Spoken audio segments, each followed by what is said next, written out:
And Tropicana gets its roof torn off, Tropicana Stadium that the Tampa Bay Rays play in. And if you look into it, Tropicana orange juice was created in 1947 at the same time the U.S. military did their first ever experiment on a hurricane. You guys look it up, 1947, first experiment on a hurricane. Bradenton, Florida is where Tropicana orange juice was created, in Bradenton. So you just happen to have Anderson. I can have non-sexual orgasms within my body, pleasures that I didn't know were possible. Fuck yeah. There's another short hat. You deserve that, wrestler. It's true. You do this. It's damn near like a rite of passage in this. Oh my god, it's working. Mandy says that Dolly grips harder than me. This is fucking unacceptable. Get cold out, bitch. And don't grip them. I really haven't been grifting hard enough. You guys, I just found out I have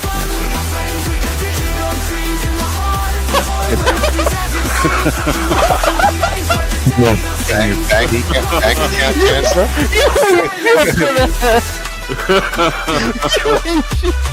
They're transferring your PP. I don't know what Eclipse says. You have cancer. All right, but seriously, donate some fucking money. It's just because I might have cancer and just not know about it. And to be fair, that is untreated, unknown cancer is the worst type of cancer because it's untreated. Right, so I think and unknown. For untreated cancer people, get out your wallets, open your wallets, open your hearts. I can't believe I have the worst type of cancer there is. This is tragic. I just need some money to kill me. God is so good. The stillness is so gentle. The silence is powerful. See, because it's through the silence of our listening and our seeking that God reveals the wisdom. The wisdom is realized in the silence from within you. The silence within you is beyond the mind chatter, behind those gossiping and controlling voices that are always around, whether it's in your ears or around. There's voices and gossip and voices and words that want to control you, want to interrupt your peace, interrupt your silence. You choose what you allow. You choose what you allow. How's everyone doing today? I'm in the wind tunnel because it is hot as hell here today.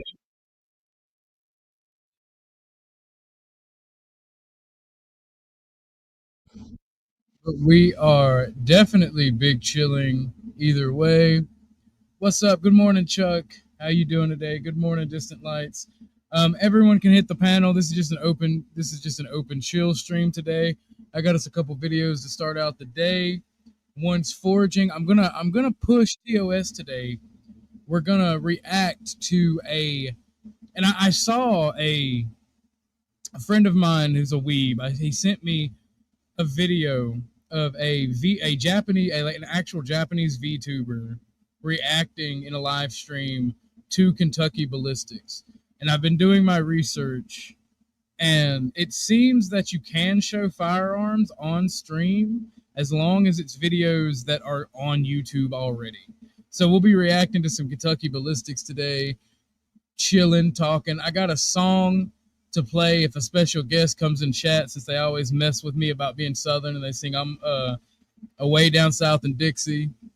But right now I'm gonna go grab my grilled cheese and we can watch. Dennison, good morning. How you doing today? Is this thing on? Yeah, it's on. What up, player? Nothing much, man. It's hot as hell this morning, so We got a ceasefire now, so Daddy's calls are up this morning. Always puts Dennis in a good mood when I'm making money. Based, you got your calls up. That's cool. I thought both of them accused each other of breaking the ceasefire, though. I didn't see. I didn't read the news. Yeah, I thought they both. I thought because the futures market, he You just gotta sell before everybody hears about that. based. Go ahead though. The old pump and dump in American tradition. But no, yeah, no, I don't know. I'm just going by complete rumor, right? I thought that because somebody had made the claim last night before I went to sleep that he made the announcement before the futures market opened, and it was up 160 points, or was it 600? Either way, it was either 160 or 600, and I know there's a big difference, but I'm trying to recall it from memory. But either way, it was up. And then I woke up this morning, and apparently, like, Israel and Iran were accusing each other of breaking the ceasefire. So I don't know. Either way, I'm glad you're making money. I hope it continues. Yes, it is hot as hell. Now, Well, that's because you live near a river and you get that cool air coming off a river. You lucky brat. I need the audience to weigh in here. Is Ortho's audio weird, or is it me? He sounds It's like me. he's. It's me. When I get up, I got to cut the fan down because the audio is fighting to mute the sound of the massive ass industrial jet engine I have going behind me.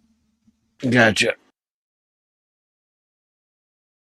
So let me play this video. I'm gonna grab my grilled cheese and cut the fan down a little bit.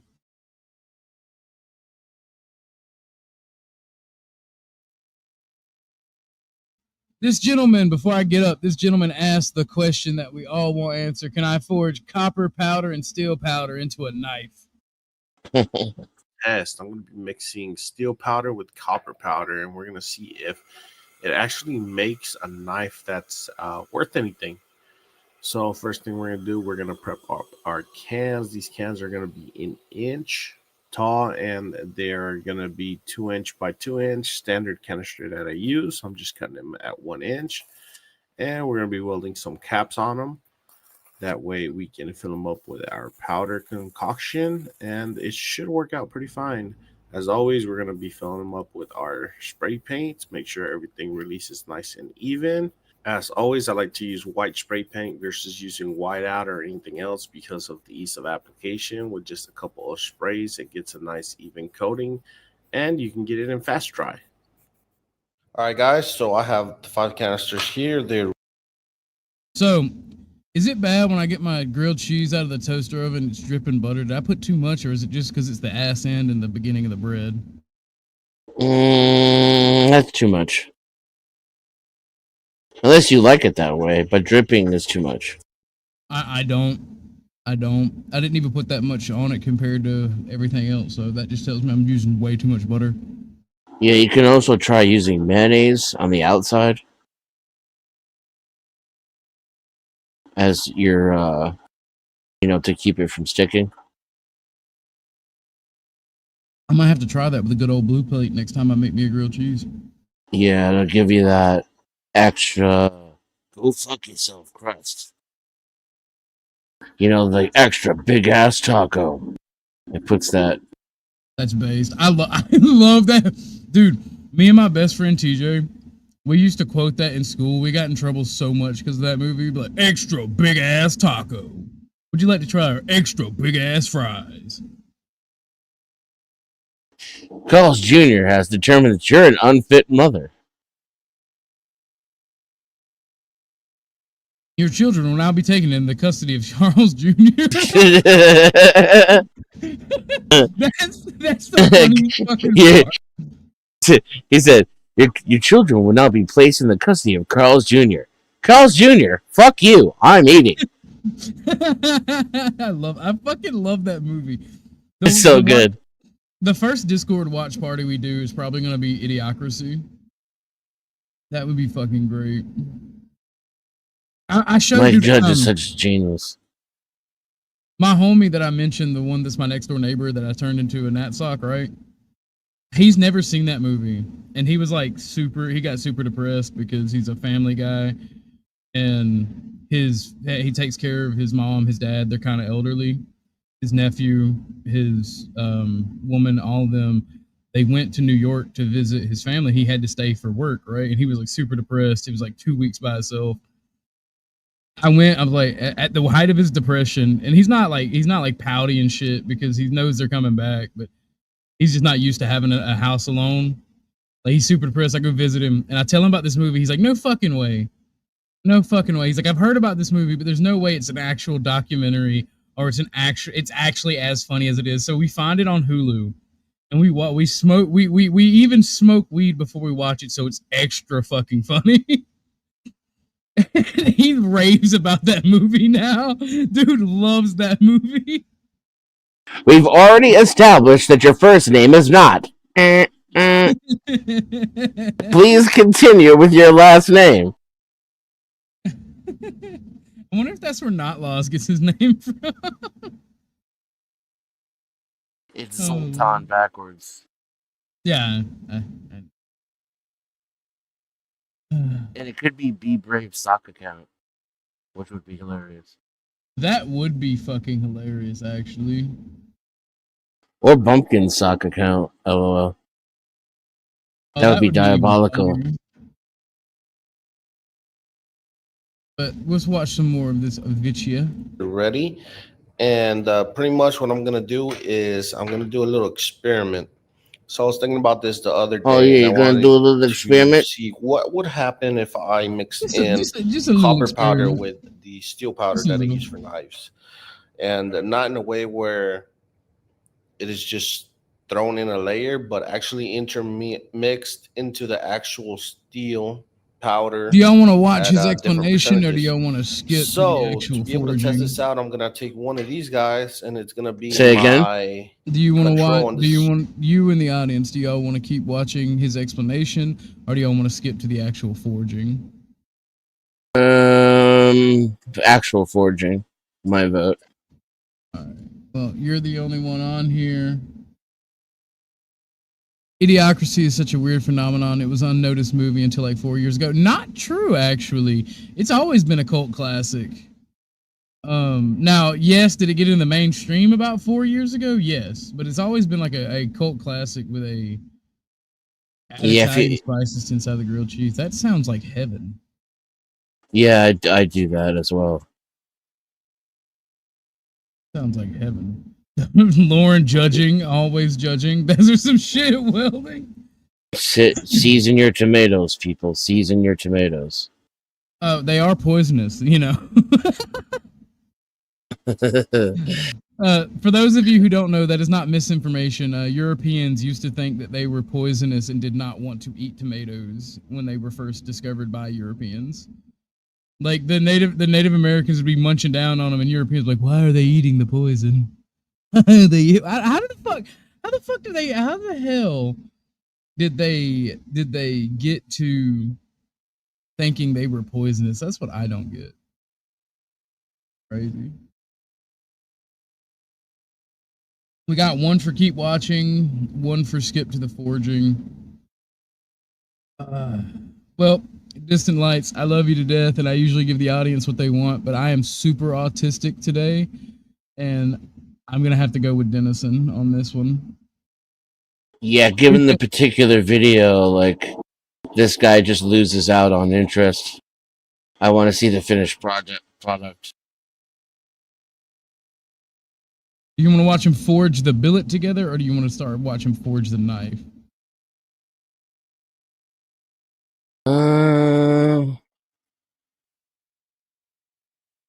I'd just say skip to the key parts. And so, like, we'll watch the whole video, but not in continuation. Does that make sense? Fair, yeah. This is him adding the powder, right? Grams. This thing just does. Can copper? What is that, iron? 3 grams. That's copper. copper. This is. Yeah, I that believe, explains the iron. color, dum-dum. Jesus. We all have brain farts, Denison. It's okay. He's like, no. Why is that iron already rusty? Yeah, I like my iron pre-rusted. To be fair. So the listing in this process, especially when I'm making was a bit of weapons, a it pain gives since +2 poison. You know, different powders. Why is that iron copper colored? They are a little bit more difficult to. I'm just gonna start saying all metal is copper now. So I had to go back yes, you and got forth your shiny between copper, filling you it got up your and gray pouring it into copper, another you've got cup your and trying to get shiny it gray mixed. copper, you've got your The green Yeah, copper. heavy copper. further along I went with higher percentages, the easier it was. But at the beginning, it was definitely more difficult. And so I had all of them Is my audio better? prepped, I did and cut we the fan moved on down. to our forging. I didn't show all of Maybe. them prepped because Maybe. it just took so long to do it, but they were all definitely prepped.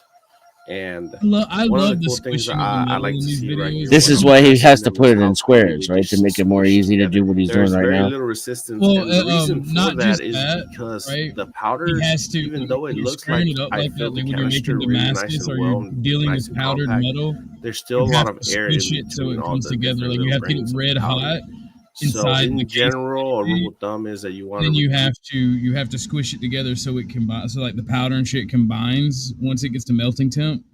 That's kind of why. That's why you see whenever somebody does Damascus or whenever they're working with multiple pieces of metal, that's why you see them put them in a case and then squish them like this. It by at least a third. So that's why it just compresses so easily and so quickly whenever Yo, what's I'm up, forging Yeti? these. And it works the same whenever I'm forging canisters. Wow, that saw's All right, badass. guys. So we are out of She said, I'll let it go. ores. I'll let it go since We he's got the destroying the different weld. canisters here. I've already gone ahead and cut off the sides, and we can Yeah, you see, they pop put the off the metal in the tops, but I canister. don't They want put the metal in the canister, and then they cut off the canister because then you have the actual billet of workable material right there. to really separate them too much because So, I'm gonna get confused. and then you Throw take some flux on it. Hopefully, we can seal it up. What's the differences And between them? these two are They have the ones less that concentration. that I don't know. I think he Yep. experimented Going with ahead and the forge them all like you said, the individually in concentration of small copper and iron. Remember how at the very beginning we started No, your with audio is definitely still squares, gay. and I actually That welded the tops on sucks. the top and on the bottom Well, to the I'm not outside of cutting the my can. fan off, So so I I didn't love you guys, but put you're gonna them have to on deal the with it. inside. So it really was 1 inch worth of powder that was in there. 1 inch of And powder, that man. 1 That inch makes me actually, sad. once What a cocaine compressed ever down, give you? just became a little bit over 1/8 of an inch, maybe a quarter of an inch, Why was the depending on welding how so much copper it triggering? had in there. Because But he didn't I even just wanted create to a show how fucking much seam. It actual was compression sloppy as goes fuck. along in I turning walked away. I was these grabbing the powders real into cheese when he was solids. welding. As So what someone I'm who doing went to here welding is school, I'm that may have forging triggered my me. We might knife. not I'm have been able to starting off even with watch the this tip, video. trying to get the shape. I try to evenly distribute it because for these knives, since I'm really If you think women are catty and talk shit, I'm gonna tell you a secret. Never, ever, ever listen to welders talk about other welders' welds. It is the most catty shit you'll ever hear in your life. wanted to look at the steel, I'm going for a full steel. We should see if we can, like, which it's not going to be very break the thick, cunt but I'm trying matrix to by make having a bunch of catty it female pretty welders talk comfortable on about the each head of other's my welds. little scalpel. But I'm actually No, see that's the thing, right? So you know how the chicks who are like, I like to hang out with the boys. They're usually a lot less catty, right? So welding females are less catty. Yes, welding women, whether they're gay or straight, if they join welding, they're actually it's a weird phenomenon. They're actually less catty.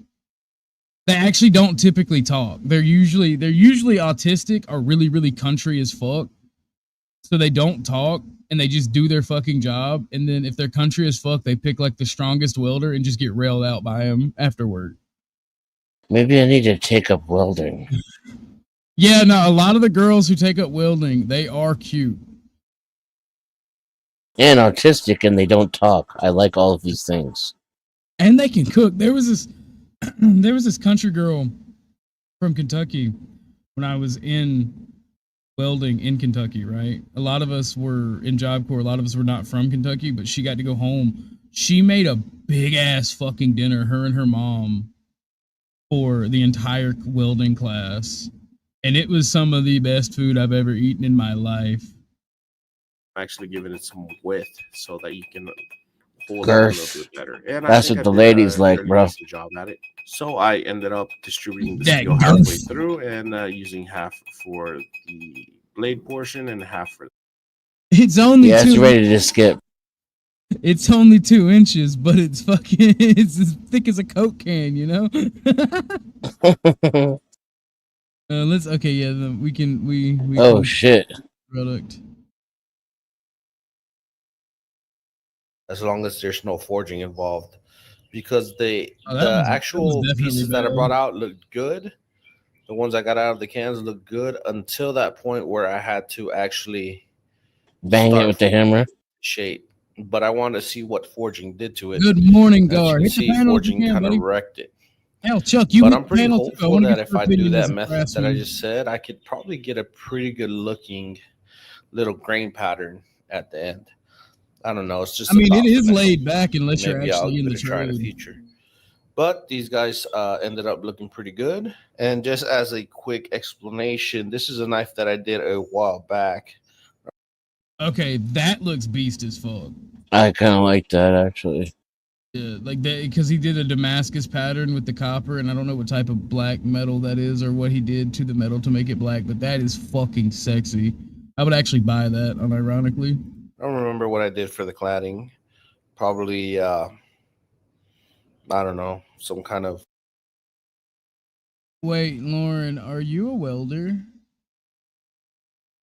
I did not know you were a welder. Crazy.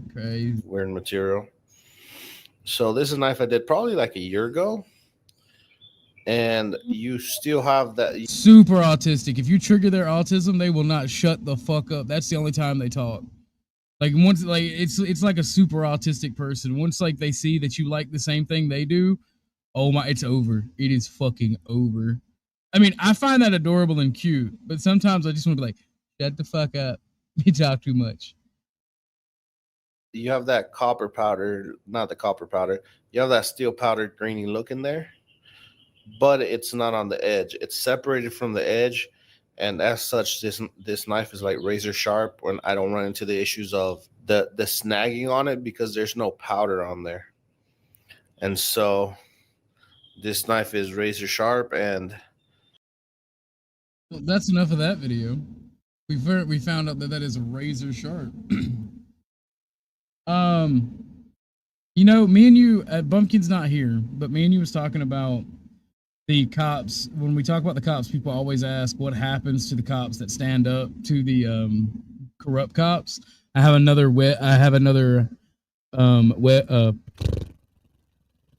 fucking cam video for us to watch. Sorry, I had a brain fart. You have no authority. You never tell me what to do, my. It's strange to see how often ego comes between the duty of a police officer and even forces them to turn on against their fellows. Today, we'll be looking at 3 such instances where a cop turned against their fellow officers. On the 30th of January 2024, a Lexington police officer spotted a vehicle going way beyond the speed limit. He quickly initiated a traffic stop and pulled the guy over. However, as he reached out to him, he was surprised to find out who he was dealing with. Why are we already in the middle of the road? Are you sure you're going to going to SWAT call out? Traffic stops are so fucking weird. I was going where? Call out. Where we going? The SWAT call out right over here. I didn't know we had one. We have an armed guy barricaded in the house. Used to be a They are weird, especially when they pull you over like on a 4-wheeler or something stupid. Where they're like, oh, I just pulled you over for stupid ass reason. I know you're wearing a helmet or some shit. And they just fuck with you anyway. It's like almost for the sake of just fucking with you. It's crazy. And they don't care where they are either. Like, if you try to drive down to the next exit and find a well-lit area off the road to pull over, they get all fucking, like, evading and felony arresty, you know, where they want to spray you in the face like that army dude. True. And that's that's annoying. It's like, if you're a dude, you get absolutely no fucking recourse, or like they don't tolerate. Like if you're a young woman, they might, if their ego isn't hurt, might let you do that. It's fucking absolutely crazy to me.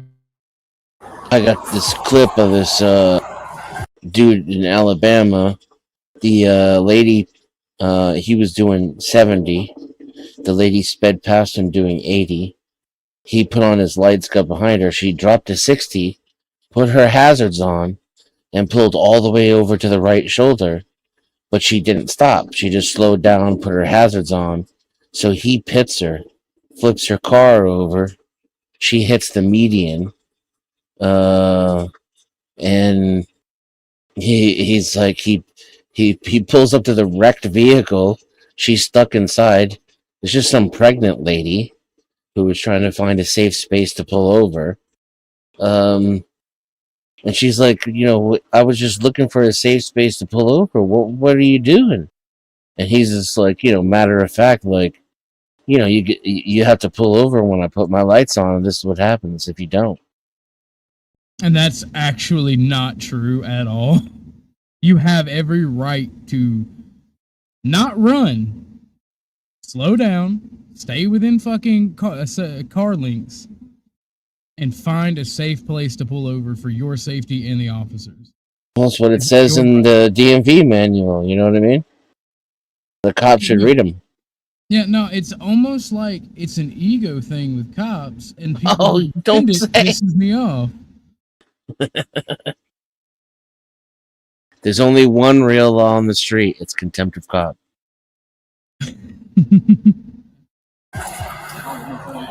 Here in Lexington? Yeah. We have an armed person, but we don't. By the way, I know that video you're talking about. Didn't she wind up losing the baby? Because I don't know. I don't think so. I know she sued them and won. I know she did, but I can't remember if she lost the baby or not. Because that funny enough, that happened like twice within the same the same. It did. It did. Correct. And the police department got away scot-free. I think they just paid money, and it wasn't even that much money. I think it was $66,000 or $116,000 or something like that. But hey, because I'm a fascist, I automatically have to like the police. Crazy. So, here's the thing, right? And this is why me and Bumpkin argue.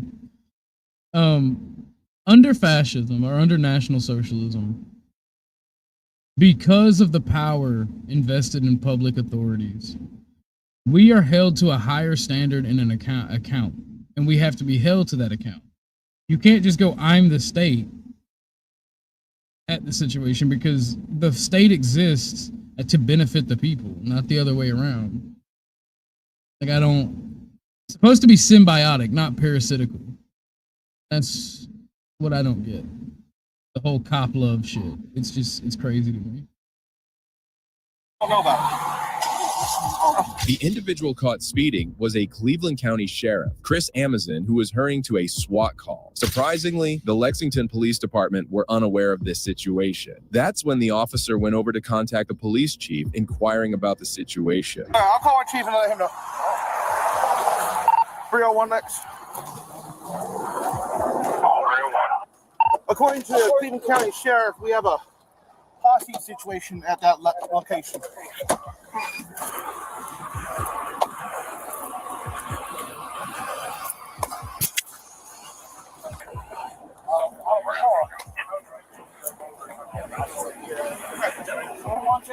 Oh yeah, I remember this one now. They just all start yelling at each other and pushing each other. The Lexington police this chief, one's Ronnie Johnson funny. That's the only reason I'll appeared on the skip over scene it. as It's he fucking seemed hilarious. visibly upset for being He's the kept definition unaware of when the mommy and daddy incident. Soon, fight. he was about to let out his anger. Captain Hogg?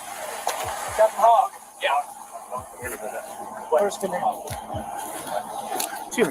What's going on? We realized that I'd like to know what's going on in my own city. We would have notified you, sir.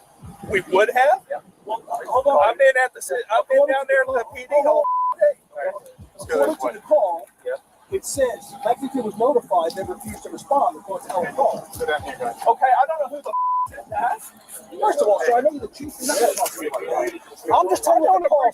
I don't. If for you, the guys watching in the audience, if you want to join the panel, I posted the link. For you guys watching on X, I'm about to go post the link for you guys. Don't go ahead and hit that panel if you want. We are 1/4 of the way through our goals for the shoot video, and there is a poll in the community section for you to choose the platform we use. You can choose multiple, just put in the comments, but vote for your first choice. Again, there are 2 other platforms that it didn't let me add because you can only have 4 choices. So again, if you want one of those platforms, just put it in the comment section. I will tally up the votes at the whenever we reach our goal. When we reach our goal is when the poll will come down. So again, if you want to hit the link, go ahead and hit the link. Appreciate all of this going on and nobody notified me about it. Okay. I'm sorry, what's your name? As the chief vented out his frustration, Deputy Szymanski attempted to interject, which the officers didn't like and went over to confront him. Sir, I am too. You're not going to talk about chief like that, sir. That's not going to happen. You can get the out of my face. I don't give a who you are. Okay? All right, when ego meets ego, right? Whose side are you on here, Dennis? If you had to pick a side, which side would you choose? I mean, if I had to pick a side, I would go by who has the jurisdictional authority.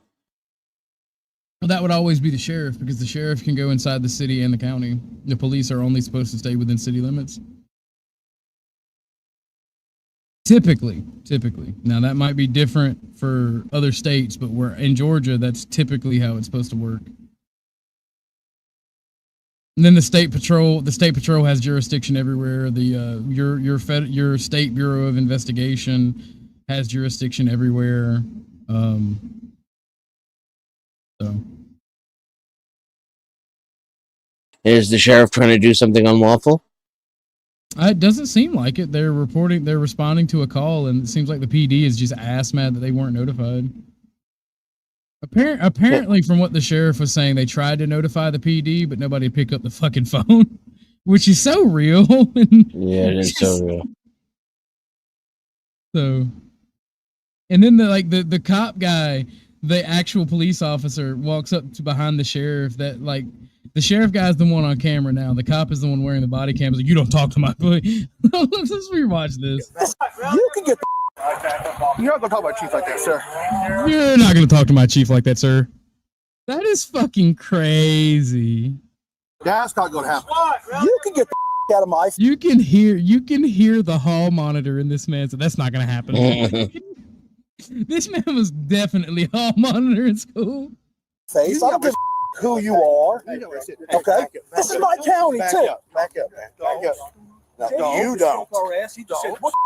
Everything's going to be good. Okay?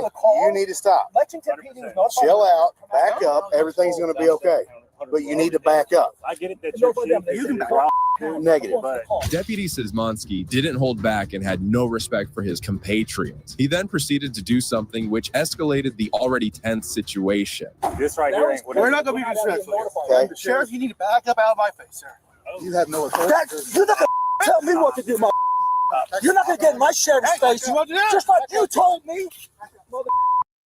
Now he's just trying to get his get back. That sounds so good. You're not going to get in my sheriff's face. That's fucking wild. The kids are fighting because mommy and daddy got in an argument. That's crazy. Your hands off me, man. Back up, John. Pull him back. No, he just the came over sheriff's my face. face and said the same Go to jail. Stop. He's getting ready to go to jail. Stop. Back off. This is our operation. This is our county. Understand? Oh yeah. Perfectly clear. Perfectly clear. Come on. Let's run now.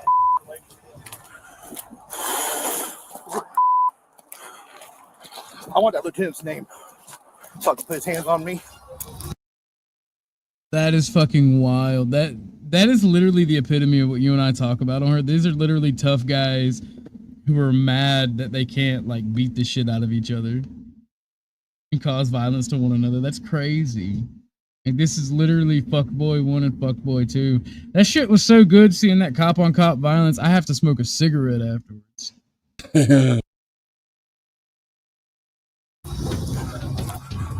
Following the altercation, Chief Johnson and the officer decided to depart the scene, leaving the incident to the sheriff's department. Johnson later came on media to assert that this wasn't the first instance the Cleveland County Sheriff's Office kept them out of the loop. The Cleveland County Sheriff's Office also took notice of the sad incident and released a statement where they expressed remorse over the incident and also attempted to provide a context for the actions of their deputy. We can only hope for an honest investigation, but given that the investigation is being held within the department, our expectations for a positive and just outcome are limited. However, this wasn't the first time there was a dispute between police officers and sheriff deputies, as this one inside a jail was even more intense. Them goddamn supervisors can. I understand. I get that. So I can get the out the way. On July 16th, 2022, several. Wait, did that cop? I'm mad. That cop had the same interaction with the cop that I had when he was telling me to move my car, and I got through on the ground for it. Yeah, you don't have blue privilege. That's crazy. Like I've literally been ordered to move my vehicle, and I was like literally had my truck parked where there was a thick ass fucking brush of trees and fucking other shit. They're like, you need to move your car. I'm like, can you get out of the way? Oh, I'll move when the call's over. I can't. I literally had to explain something. If I back my truck up and hit your squad car, you're gonna have a problem. I can't get out. This truck is like, he gave me like 10 feet of distance. It was crazy. It was very small. Columbus police officers arrived at the Muskogee County Jail with their detainees, only to find out that they were not welcome inside. A day ago, the jail run by the Sheriff's County Office decided to change the first come, first serve policy and instead decided to book deputies prisoners, then state troopers, and then the police officers. The officers, however, without any prior knowledge of this fact, were left stranded outside the building. Hey, Snipes, they're still denying us. God bless America. They won't let us in. They won't let y'all in. They won't let me in. Ain't that right? No, you go in there before us. I'm gonna raise hell. Watch this. Oh yeah. I'm gonna file it. That's some bullshit. That's some. All right, that's some bullshit. Okay, that's fucking funny. I'm gonna file a complaint, a legitimate complaint. That might look good. Mean bun. Go at home. Central SB1, please. Lieutenant Nesser about to get a complaint. 100.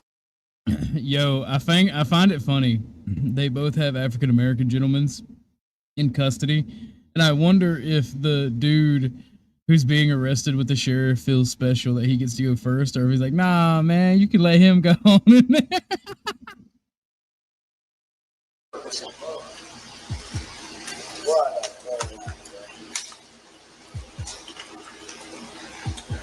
That is the most unprofessional thing I've ever seen in my life. Hey.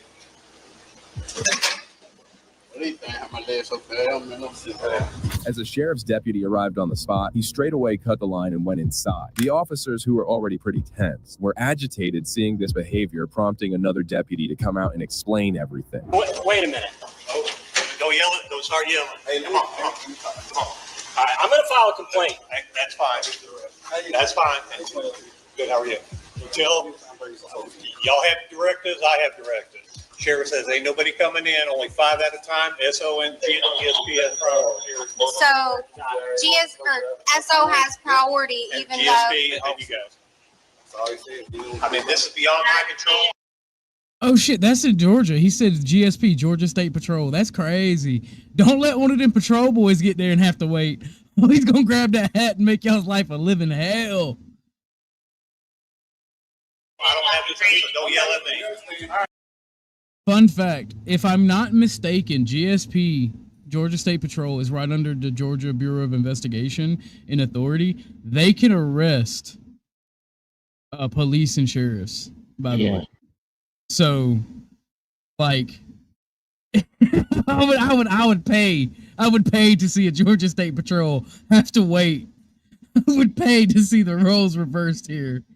That would be, he would grab that drill instructor hat and fucking pull out the knife hands and start yelling, and that cop would probably get uppity, and that fucking GSP would just slam him on the ground, and it would be very beautiful. All right. As soon as that last one gets cleared, I'm going to bring in 5. Hey, yeah, unless another SO unit shows up. This is not my decision. Every officer from the Columbus Police Department was extremely upset on this behavior, and they also made sure to let their feelings known. Because I'm about to have a stroke.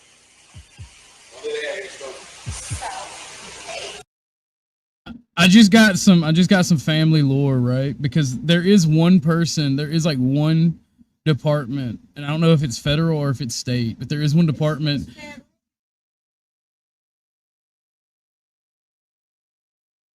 I don't know.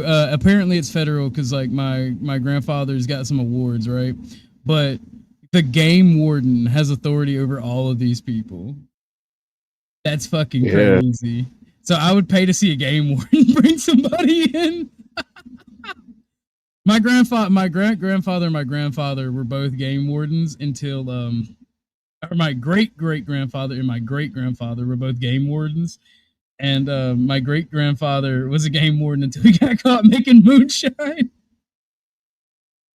Nice.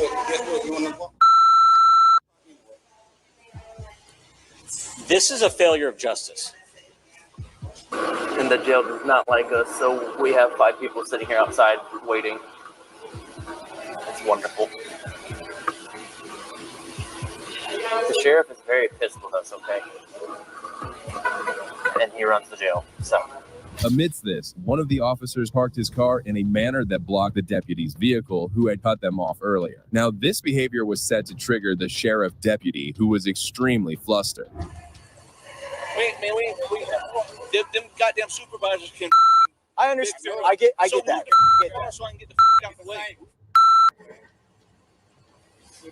All right, so I got a call to go to. I can't go to the call because y'all want to play stupid ass childish game. At this point, tensions were escalating as one of the officers even went ahead to grab his weapon. Deputy Adkins, on the other hand, was still trying to get the vehicle away so he could get out of the jail premises.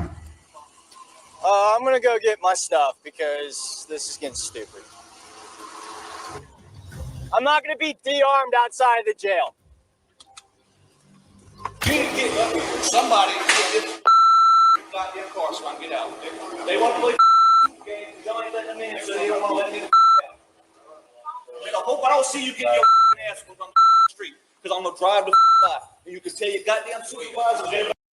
That's funny as fuck. I hope I don't see you get your ass beat on the side of the street because I'm gonna drive on by. Yeah, do it.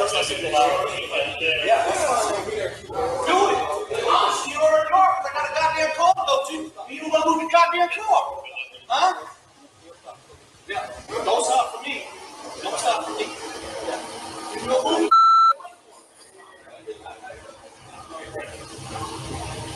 As the Columbus police officers refused to move the car aside, the sheriff's deputies had to contact their chief in an attempt to find a resolution. I don't know, but I'm probably gonna quit. This is so stupid. Back it up so we don't have to bring his ass. Listen, man, I'm only doing what my supervisor told me. I understand. This is ridiculous, and I hate that I'm dealing with this shit. But you're gonna have to talk to the sergeant over there. No, I'll be talking to the chief. Hey, Chief, I'm sorry. We got a situation over here. We got CPD won't let our guys out, and they're about to go to blows. I'm asking your CPD officer to back up his car, and he's saying that his supervisor told him not to let it. And again, no one on our side is threatening. We're having a tit for tat over here. Hold on. Roll down your window. Sasquatch, if you're still out there in La La Land, you should come on and tell your game warden story. It is fucking peak. The situation was starting to get heated up as more and more pressure was being put on the poor officer who had been assigned to block the deputy's car. Meanwhile, additional police calls were coming in, which they kept on ignoring. We gotta stop playing these games. This is retarded. Yes. I know most of us are kind of at a standstill. Do I have anybody on Forest Road? Imagine you're like having somebody break into your house while this is going on.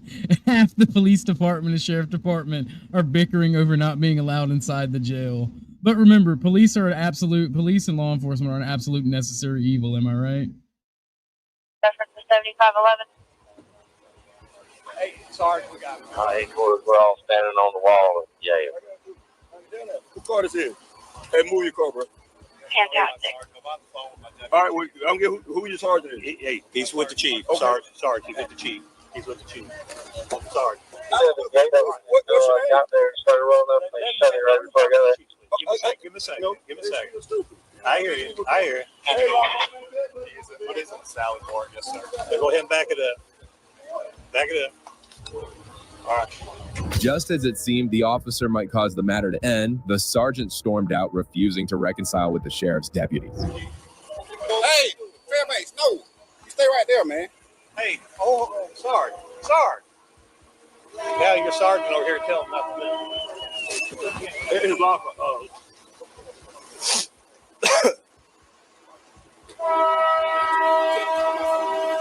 He said he's not moving. We got to get somebody over here. We got to put this.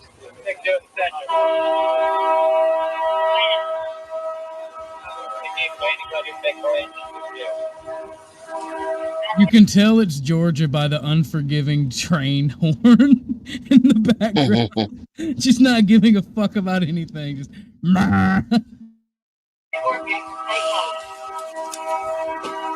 I'm stuck in Folsom Prison. I got locked in. What I got to do with this shit? I don't want to fight. Everybody in.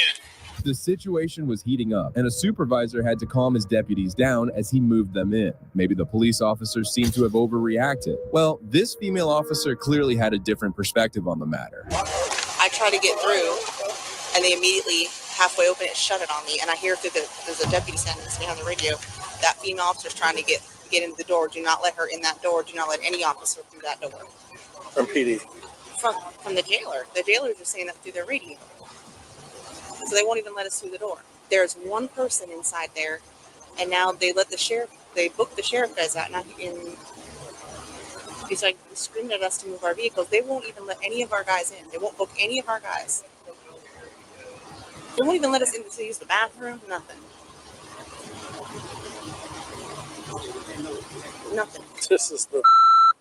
I think this is where. This is it. This is as bad as it can get. Like, we can't principal. How is this like Super Troopers? Oh, Super Troopers. Sorry, guys. I was thinking Star Troopers in my head. Ignore me. Funny. Which came under the jurisdiction of the sheriff's office, might have gone against the police officers, as they were visibly upset by the treatment. This guy's got a call, but then my sergeant's telling me not to move. Right. I have this. And then when I started back, and he told me to stop again. What about arrested all of them for not doing their job? Right. Okay. This is crazy. Embarrassing. Yeah. I'm gonna leave the keys in there, dude. I really not wanting to be a part of to get charged with a crime, dude, for a stand, dude. I'm telling you right now, bro. I'm transferring. Possession Schedule 2, obstruction, and drug-related objects. So far, it's all felons. All right. Give me cards before you think outside the car. The officers stood and waited outside the jail for hours, but nothing seemed to work in their favor. Dejected by this behavior, they decided to take their prisoners to 6th Avenue. Man, damn court date and let me go to court. All CPD prisoners at the jail, see me out there on in between the street, between the building of the SO and the CPD. We'll have our meeting there. Just have a seat. Watch your head, okay? This is sad, man. They doing this shit. Watch your legs, okay? Then also said he was going to ram the car. So. Oh yeah, he said he's going to run into the car. So I mean, he's going to pass right by us if he ever sees us getting our ass beat on the street. This is rock bottom.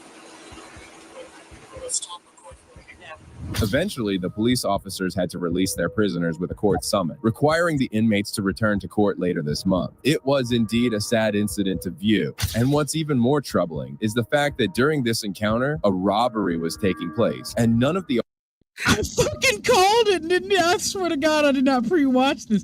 Imagine being a victim of a crime while these fucking police officers are doing this dumb shit. Holy fuck.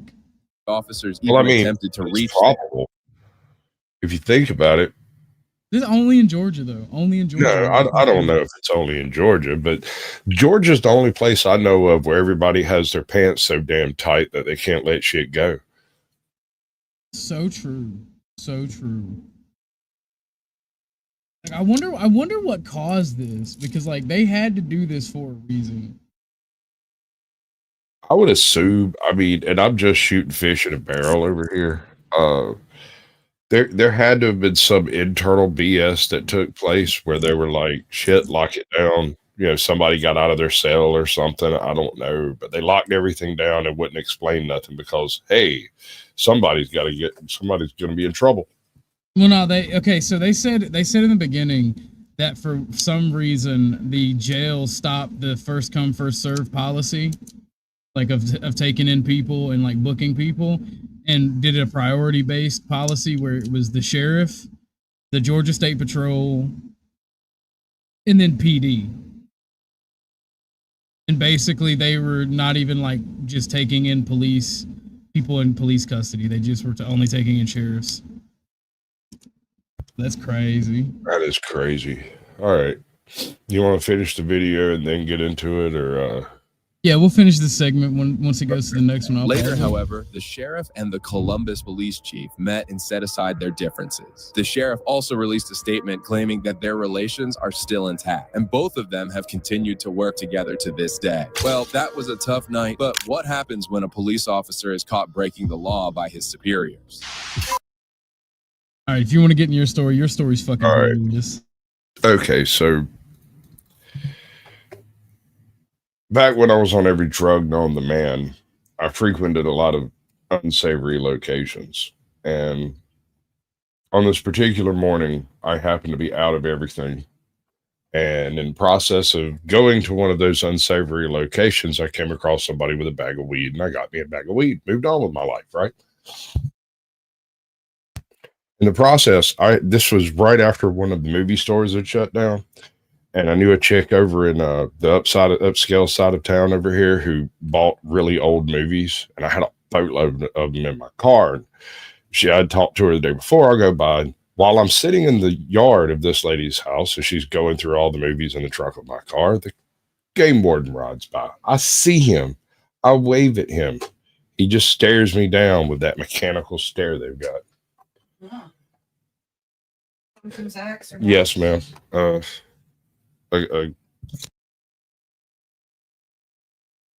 Until Sasquatch gets finished personal. Oh, okay. I didn't know if that was going to take a minute. So I didn't pay it much attention because I wasn't there breaking the law, and it had nothing to do with anything else except selling a few movies, and we leave. We pick up a chick to take her out to her house, and that's like a 22-mile trip out of town. So it's not something you do lightly right off the top of your head. So we're riding along. Turns out she's drunk as hell, and she's raising immortal hell in the back seat. She's got this weird energy drink that I swear smells like wine. I can't figure out why she's flipping out the way she is. Turned out her sister had died the night before in a car crash. And so she's like trying to get my wife to rush and hurry because she wants to go do whatever it is she's got to do for whatever it is she's doing. We didn't get a whole lot of information on this point. In the process, she starts throwing things out of her pocketbook into the front seat. My wife maybe swivels a little bit on the road. Next thing I know, blue lights. It's the game warden, the one I'd just seen. So he pulls us over, and after talking to the chick in the back seat, lets her mom come and get her, right? But while this... What's up, Peace Dynamo, Cheat Seed Ben? Welcome to the show. How are you guys doing today on this fine Tuesday morning?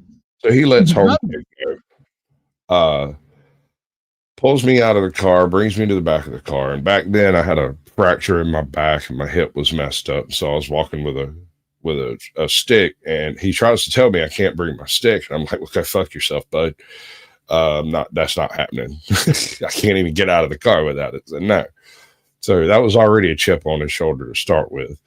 And when I get back to the back of the car, he looks at me and goes, "Are there any illegal drugs in the car?" And in my head, I think, no, they're all in my pocket. And I'm not in the car.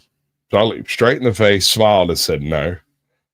And after a few minutes of questions and back and forth, he finally just throws away the freaking book and decides he's just going to pin me against the car and pat me down. So he does. And he finds my bag of weed. And then he gets on his high horse talking about people lying to him. And I was like, bro, through the whole thing, he's screaming and yelling, raising hell, bro. It was in my pocket and I was not in the car. You need to be careful about the questions you ask people because not everyone is a moron. This pissed him off. So I get taken to the pen. He lets my wife go after tearing the car apart and just leaving shit laying on the side of the road. Takes her 45 minutes to pack all that shit back up.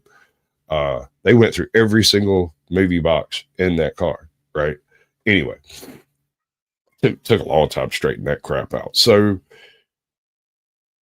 I go to jail.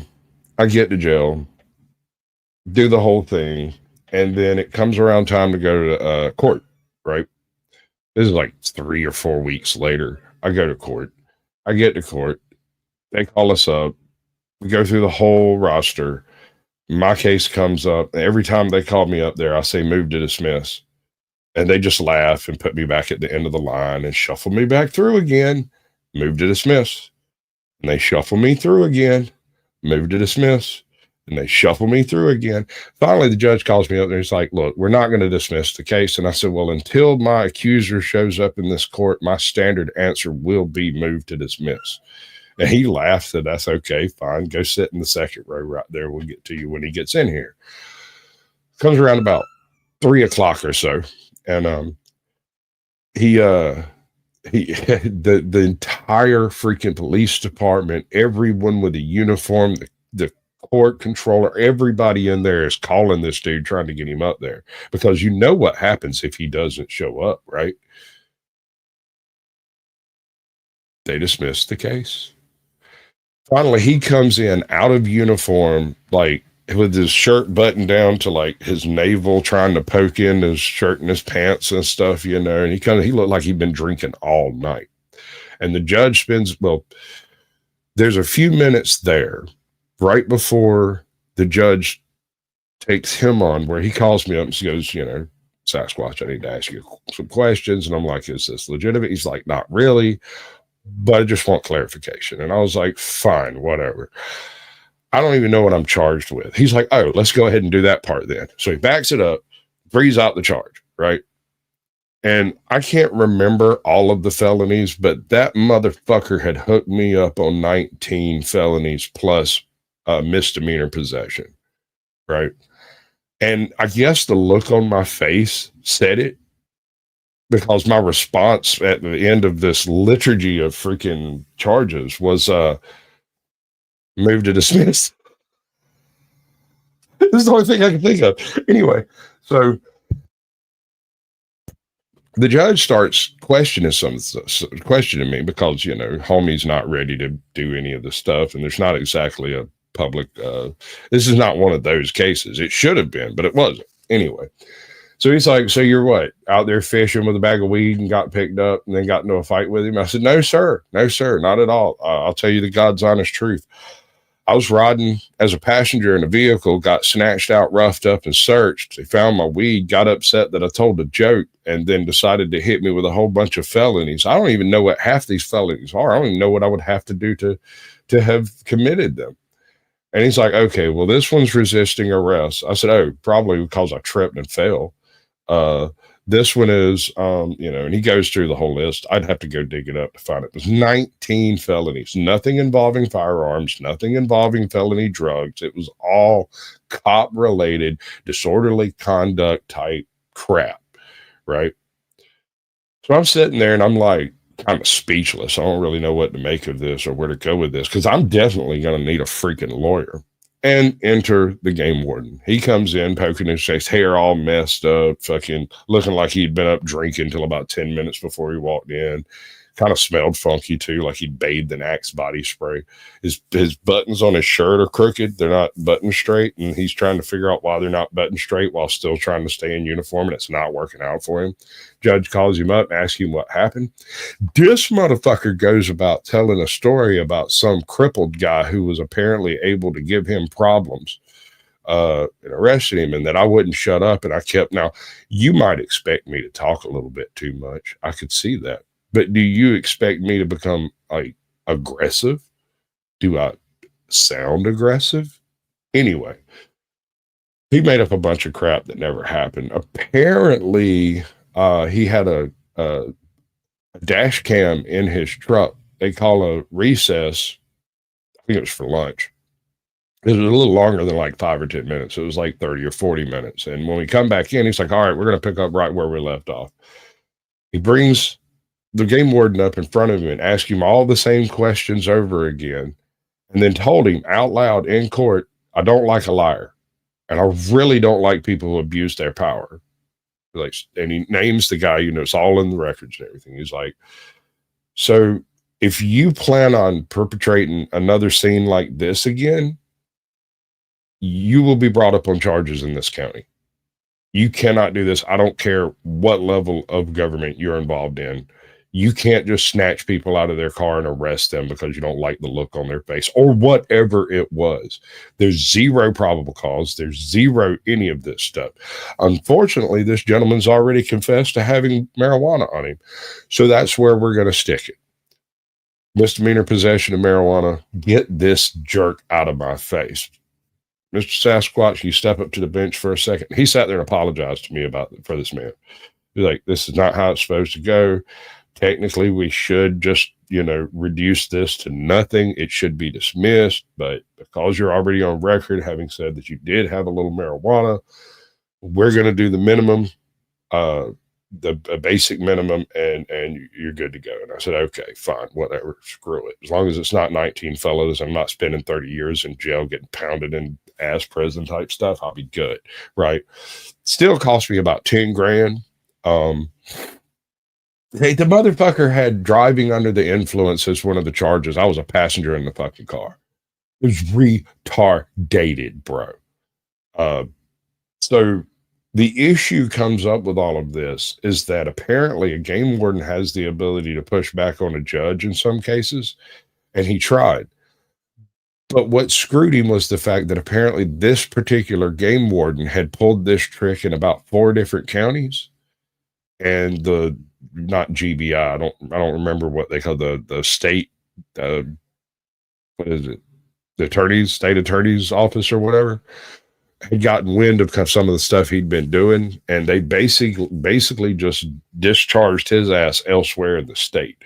They moved him down south. He's no longer up here. I got 6 months probation and I think $9,000 worth of bullshit, something like that. And that is considering I was told I'd be getting like the minimum. That seems quite excessive for, a quarter ounce of weed. So that's really the only thing he got me on. That's it. Motherfucker tried to tell me that it was against the law to lie to the cops. And I said, funny, because it's not against the law for cops to lie to me. That wasn't good. Apparently, that wasn't good. He didn't like that. Yeah, they don't like it when you lie to them. Well, they don't like it when you tell the truth. I mean, they seem to get real upset when you speak facts. I guess that's why it's just best to remain silent, Yeah, but, I might have had the right. I did not have the ability. Fair enough. I just didn't have it. You're going down. Okay, well, what if I don't? We gonna have a problem. It all began on January 13th, 2021, when a distressed caller informed the Bossier City Police Department about a police unit being driven erratically. She also claimed that the driver almost hit the mailbox and swerved into the opposite lanes as well. Moments later, 2 supervisors from the police department contacted the driver and went over to talk to him in a grocery store parking lot. I was a driver. Driving fine, he goes looking to the right. Other than that, unless I drop something, whatever, hit the curb or whatever, or in the middle of the line, but I do it all right car if you like.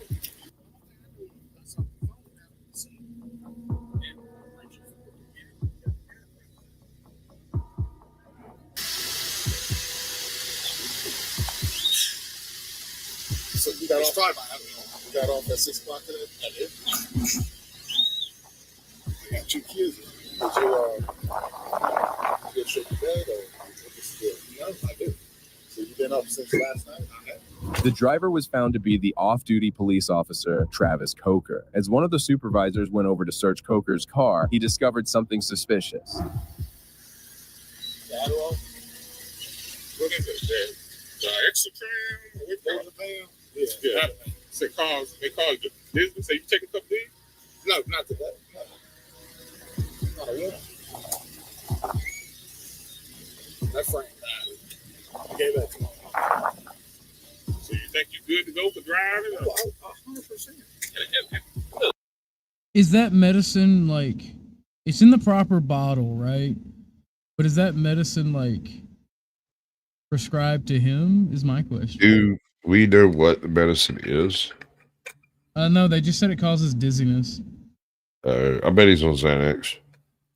Probably. No, I know. And that's why I've been shit about me trying to get everything ready. Got home, got the kids on the school bus, met Daddy, got all that situated, just trying to pick the house up.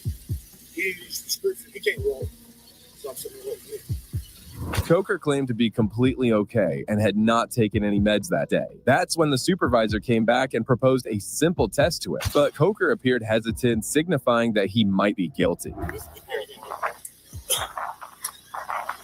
Oh, how the turns have tabled. Right? I mean, it's retarded to me, some of the things that you end up dealing with cops, because they get it in their head, like Judge Dredd, I am the law, you know. They're not. You're not the law, bro. That's crazy. It's wild. Wild. Easy. I just don't see how people, regardless of ideology, are just like back the blue unconditionally, you know? I've seen it in so many different people with so many different viewpoints. But like that goes out the window and they're like, back the blue. You can tell you one way it happens. I witnessed it. I used to train search and rescue dogs. And if you've ever had a loved one turn up missing in a rather rustic setting, and you have a whole shitload of cops come up and drag your kid out of a swamp where they were just gone, I could see how people could become a little blind to the negative aspects of policing. I mean, that's their job. That's what they're here for. But that's not the way the people who were out there trudging around that swamp before looking for that kid feel. You know, they were already out there throwing bows with the snakes and the gators trying to find some kid. And then 200 police officers show up and find them in 15 minutes. It seems miraculous at the time, you know. But that's the thing. That's more, instead of an argument for policing, that's more of an argument for, you know, government. Yeah, I'm not debating that point. I'm debating the point of how a person could back the blue regardless of what. It just takes a really good experience with a couple of officers and then no, you know, back the blue until it happens to you moment. Fair enough. No. I guess it's my autism that doesn't really, on some things that I'm being logical on, right? I guess it's just my autism that doesn't let me see the human connection in it. I still don't get it. Like, I understand it, but I don't get it. Get what I'm saying? I got a sick kid at home. I can't. Because, and here's another thing why I don't get it, right? In my experience, when something like that happens, the first thing the cops do is get CPS involved. Yeah, sometimes. Well, simultaneously, yes. And that's not wrong. You're correct. They get CPS involved. But if you've got a decent force, or in this case that I'm speaking about, it was 6. We were really close to some county lines. And so rather than it being a single department that showed up or whatever, it was 5. So we ended up going from 6 people looking for a kid to like 50, 60 looking for a kid. And then volunteers started pouring in. So, I mean, when you have an experience like that and it's so beneficial to the circumstances, I mean, even I support Leos until I don't. Right? Sort of that necessary evil you were talking about. If they aren't doing it, we're going to have to get someone else to do something extremely similar, and it'll be the same thing. My thing is, and I'm with Dennison on this, I just want them held to a stronger account, and I think that their qualified immunity should be pulled and taken away. Qualified immunity is one of the worst things that's happened in the U.S. in the past 50 years. It's in the top 10, probably. Well, until qualified immunity goes away, I will not support Leos. No, civil asset forfeiture is another one that needs to be burned down from the inside out. True.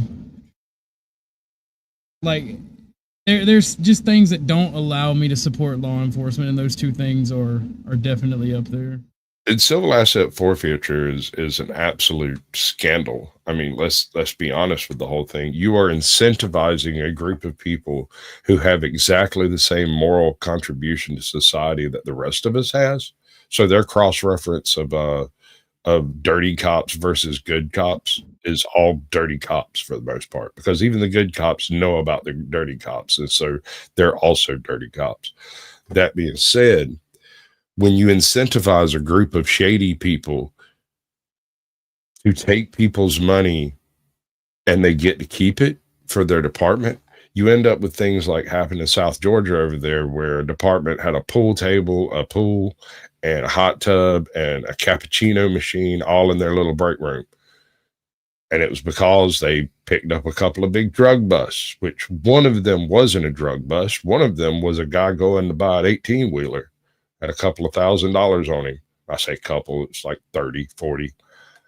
And they just took his money. Costs as much as a house. And here's the problem here. Here's the problem. You cannot sue a department to get your money back, because if you sue a department, they're going to hand it off to the sheriff's office. And then you have to start over and sue the sheriff's office. And then they'll hand it off to the federales. And then you have to turn around and sue the federal. And when they do that, they'll hand it off to a different agency, like whatever. And then you have to sue your money to get your money back. And it's guilty until you prove it innocent. But hey, you know, when you talk about this logical conclusion and these logical steps, I am the state. That's why I got so pissed off yesterday. Speaking of me getting pissed off yesterday, how the fuck does a self-proclaimed national socialist hate the police more than two libertarians? Who's the libertarian? What libertarians? You and Flo. Me? Oh, him? I'm not sure I'm libertarian, bro. I'm slightly right of Genghis Khan. I believe we should all do what I say, but if we're not going to be doing that, we're going to have to work this voting thing out and make it fair. Based. Not a libertarian. No, I'm just counter busting balls. I know you're not a libertarian, and I don't think Flo is either, but he's more libertarian than not. I'm not sure anyone hates cops as much as Powder Dusty does. I mean, he has a based dislike. I've just worked with them so fucking much that I know what kind of shitheads they actually are. Like, I'm in a small town. I went to school up until a few years ago. I went to school with most of the cops around here. I know just how dirty they all are. We all do, you know. And now there's a younger crop of cops coming through, and they're not from around here. We changed sheriffs it's about 6 years ago. Right after the lockdown. The sheriff that we elected he's a super cop. He's just that type of cop most people would hate having. We love him because we had a bunch of dirty cops, man. They were just screwing everybody. He come in, fired all them sumbitches, and hired new cops, and then fired the dirty ones as soon as they rolled. We have decent cops in this town, and I'm very happy to say that, because there's nothing like getting pulled over, having your license checked, and being let go. Yeah. You know, yeah, that's a great feeling, and it happens to me everywhere but my small town. See, I mean, that's what I'm saying. Over here, we had it bad for a while. We had old sloppy cops. We had drunk cops. We had people that didn't. We had this one cop who shall remain nameless, who never actually showed up for work, as far as I know, during his entire tenure. I'm unaware of him ever actually putting on a uniform. And here's a worse one. In my small town, our public defendant office, the what do they call them? Is that it? Yeah, just the public defender is all I know they call them. Yeah, public defenders people, was the brother of our sheriff at the time. And let's just say the courtroom was less effective for determining your guilt than going and eating at the country buffet. That is so true. To this day, if you want business done in this small town, this has been going on for 100 years, bro. This is some of the old good old boys club you hear about. 100 years. if you want business done in this town and you are a local, you can go down to the courthouse. You can go down to the city hall. You can go down there and fill out all the papers you want to, and it may or may not take place. But if you want to have whatever it is happen, you go down here to the country buffet and you eat lunch every day for a few days, a week, a month if necessary, until you come across the agent, the person involved in whatever it is you're doing, and you talk to them up there. Why? I don't know. When that took place? No idea. Probably before the Civil War, but it's been going on here for so long.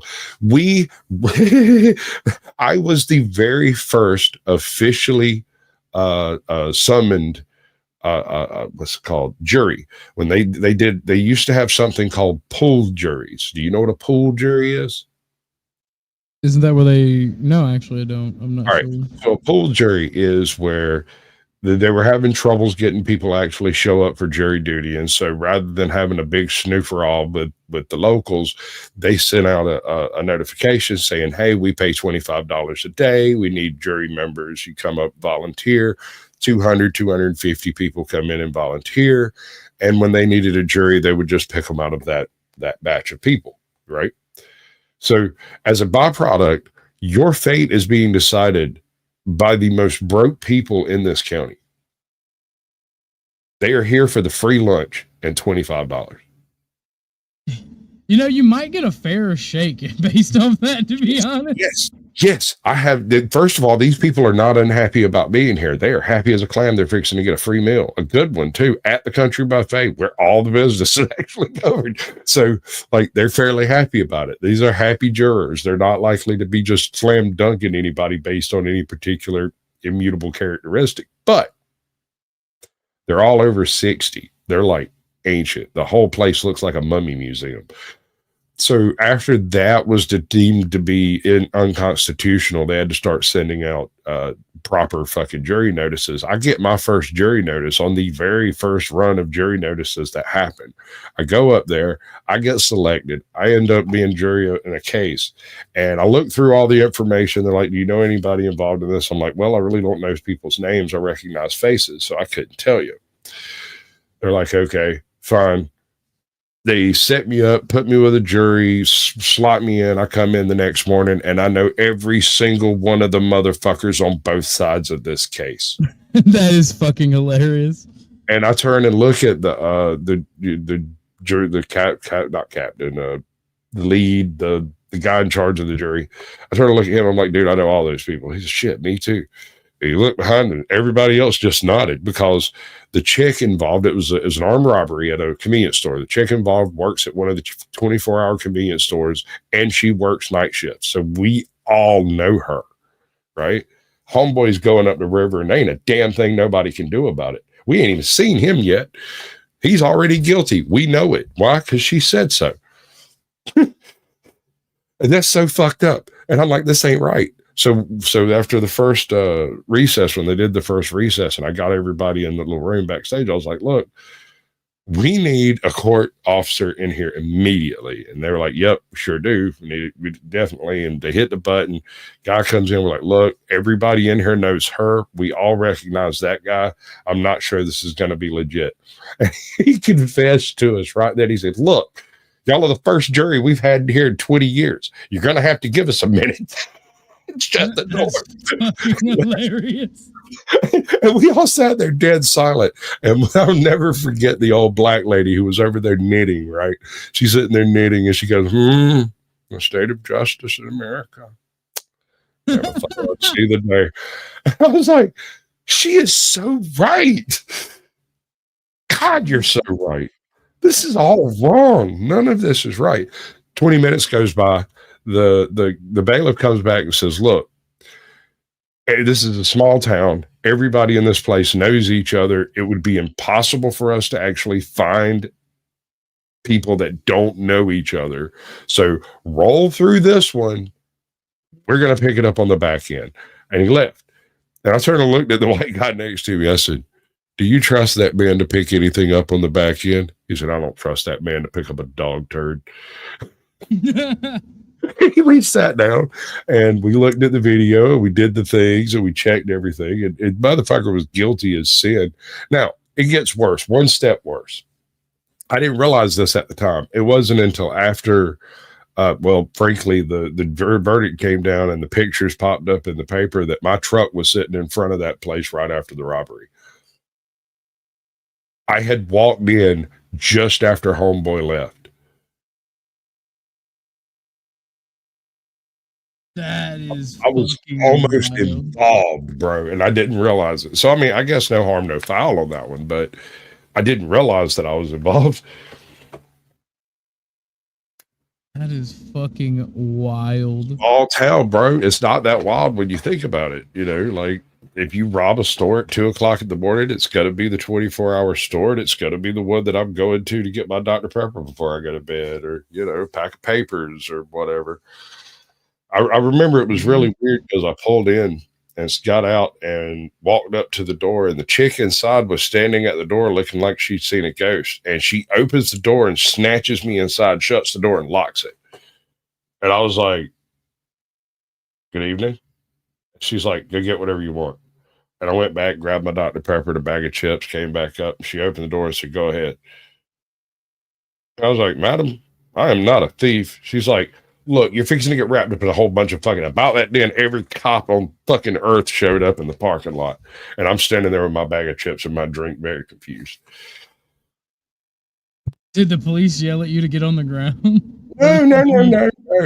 No. First of all, this is the chick in question is, I went to school with her sister, her older sister. And so occasionally I'd take her older sister home and stuff. And so she was familiar with me enough that she felt okay having me around. And so when they showed up and walked up and they're all standing there holding the guns, she turned and grabbed a hold of me and laid her head against my chest and said, no, he's with me. And I'm standing there, I'm like, I'm not even here, y'all. I can just leave. Y'all can keep the Dr. Peppers, the goddamn I'm not fucking interested. I just want to go home now. I'd like a cigarette if anybody's got one, but I can leave. She was probably 19, maybe 20 at that point. So, I mean, that was her first job. You know, it's horrible that we live in a society where we say that about people who work in the service industry. That's their first robbery. Yeah, well, this place gets, dude, we have like these two places that get robbed on the regular. Usually when you have places like this, there's a geographical or possibly demographical reason. In this case, the reason this place gets robbed is because it's 24 hours and right next to the Fall Line Freeway, right? And so folks coming out of Milledgeville, Atlanta, freaking Rome, goddamn Florida, for whatever reason, they stop and rob this one convenience store. I guess it just looks robbable. Man, when I worked at the Waffle House at the truck stop, like I was off work. I had just got off work and the night shift just took over. And I got a frantic call on my way home from the cook that night that took over from me. He's like, bro, we just got robbed. I need you to come back. And I'm like, what you need me to come back for? Yeah, fuck you. No, sir. He's like, I know what you got in your truck. I'm like, did they leave? He's like, yes. I'm like, so what do you need me for? Call the police. I told him when he took over the next night, I'm like, bro, don't ever call me to come in here if something like that's going on. Because I'm not coming. I'm just going to call the police. I'll tell you another place here that has been robbed more than I would expect it to have been robbed. We have a sex shop over here right off the little main strip. And apparently that thing's been robbed a whole bunch. Like so much so that the owners are seriously considering hiring a gunman to sit in there in case it gets robbed again. Like, I don't know if you call them security, but basically the offer that I got was that drinks are free. I think it's 10-hour shift and they'll buy 2 meals a day regardless of which 2 meals you choose, breakfast and lunch, lunch and dinner, whichever one. Right? That's not a bad deal for somebody that can walk to work on a rainy day and not get wet. I mean, it's right around the corner from here, and I got gas. Like, we can do this. What say Lou? Yeah, no, I would definitely do that. I have a concealed carry and everything. I would do that if I were you. But no, like imagine being the dildo bandito. That's fucking crazy.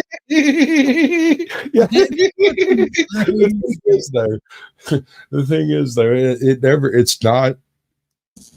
it's not legal, really. I mean, I guess it is to an extent, but you're not supposed to be like brandishing a weapon in public and stuff. And even if this is on private property, which a business technically is, they wanted you to sit out like visible, and I would probably wear a uniform, like, or whatever. And I was like, dude, if you tried to catch them by surprise, the uniform's just going to blow it. And everybody just sat dead silent, staring at me. I was like, no, you take care of that shit without them knowing you're in there. Yeah, you need unmarked security with a concealed carry permit, because in Georgia the stand your ground laws apply to defending other people and their property. Yep. Lauren, I'm willing to bet the money there on OnlyFans. They're really down on your luck, OnlyFans girl. Let's get back to this video. That's fucking wild. By the way, I did want to ask before we go back to the video. Does your restaurant that they do business in also have a wall dedicated to masonry? With like Masonic symbols and a bunch of like wealthy people from the town shaking hands? It used to back many, many moons ago, but there was a bit of a fire and some insurance. And after that, now it just has like prominent members of various eras of our history. Because I mean, it's a really, really old town, dude. Like, this East Coast shit's weird to West Coast people when we're like, oh yeah, we've been around for 500 years. So like, nobody's been here for 500 years. You know, there was this one boat come across way early. Some of us been here for a while, dude. It's fucking weird. Like my small town, like the town officially was founded in like 1876 or some shit. But like the settlements that made up the town have been here since Georgia was like colonized. Right. Yeah, no, mine's so freaking old that the prison that actually now it's a museum. It's not still the prison, but the museum that used to be the prison was one of the prisons that were built during the colonial era. Now it's been burned down and rebuilt a dozen times, but the cell layout is still the same. That's fucking wild. That's why I'm yeah, dude. Too. If I can get that prescription, I'll be glad to come there just a little bit. But I don't feel safe driving right now. Can I get somebody to come get me? I promise you, Lieutenant Cap, I am fine. If I hit something, it was dropping my phone. It ain't the sweet. Well, listen to me. You're going to have to go this route, what I just told you. Okay, I'm saying I can't do that right now. You don't have no choice. I'm telling you that right now. Officer Coker wanted to dodge the drug test, and despite the supervisor's multiple requests, he remained intact. Coker? That's what I'm saying. The answer's in the name, bro. That's why. I don't understand. In what job can you tell your supervisor, I can't take a drug test right now and keep it? I guess police, obviously. Yeah, the unions are super strong. It's crazy. But I have to get back.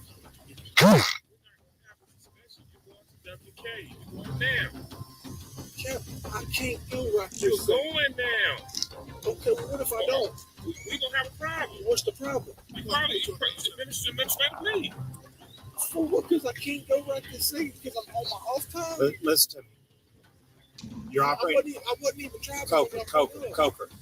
The captain, I love you to death. I mean, but you put me in a bad spot. Captain, I'm in the only spot I can be in, man. I'm trying to take care of my family. You're going to have to go with him, okay? I can't go there right now, Captain. Coker insisted that he wasn't ready for the test at that moment. However, he assured them that he'd return to the department after he paid a visit back home. But the officers weren't too pleased with his behavior. If you was in your POV, and listen, I would be. What's up? What were we gonna say, Squatch? He could be back in about 4 days after he flushes some of that shit out. Fair enough. Listen in the shop. If you was in your POV, we wouldn't be out here right now. I know that. But you in the city vehicle. Right. And it's her word again. She don't she got some video tape. Listen to me. This is not court. This is an administrative deal. I know that, but I'm just saying, if anybody's out there, police, like I said, if I drop my phone and run over the line, I'm not out there. Yes, sir. But I have to get to. Give me 35 minutes. I'll come back. They can't do that. Can't do that. Okay, well, can I get somebody to come get me? No, you gotta come with us. If you refuse, you're not gonna have no choice but to put you on administrative. What does that mean? That means that we have to take your gun, take your badge, and then we gotta go to the chief's office. The supervisors even threatened to have him placed on leave if he failed to comply with them. Despite this threat, Coker remained adamant about returning home. Are you gonna take the test, or you're not gonna take the test? I will take the test today. I just can't take it right this second. So here's the deal to make it perfectly clear. What he's explaining to you is that he and the captain are giving you an order, being in patrol administration, okay? You're under their command that you have to submit to reasonable suspicion testing. What is the reasonable suspicion? This is not for debate. Listen, I'm just saying, explain to me. Coker, you're arguing. Look, I'm asking. Okay, Sergeant, don't worry about it. He's the police. He's got to go get the U-Pass. I'm saying right now, you're not going to understand what you're saying. Okay, so we just One of the supervisors reached a breaking point as he was surprised to see the level of ignorance being shown by an officer. He said, you got to go for reasonable suspicion. That's something. You got to go. I can't go right this second. Can you give me 30 minutes? And we're gonna make sure whatever your family needs are, we'll make sure those family needs are taken. If this was you, if this was me, we would be shot 3 times, hogtied, and thrown in the back of a cruiser. And yet he's got 2 administrations standing in front of him. And he still firmly believes that he is the law and he is right. And if you argued about like de-escalation, if it were a citizen, the bootlickers would be saying, what are they supposed to do? Just stand there all day and argue with the person?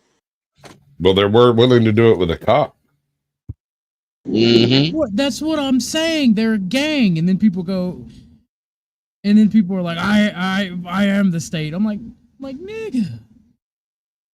Well, at least when Bumpkin says that he's not bragging or capping. Yeah, he's that big. Wait, hold on. He just doesn't understand he's not a fascist. He's just a sadist. There's a difference. That's why he's the state. Because this state is not fascist. It's just shit. It's toxic, corrupted, rotten shit from the core. And that's why sadists like to sign up to be cops and fuck with people.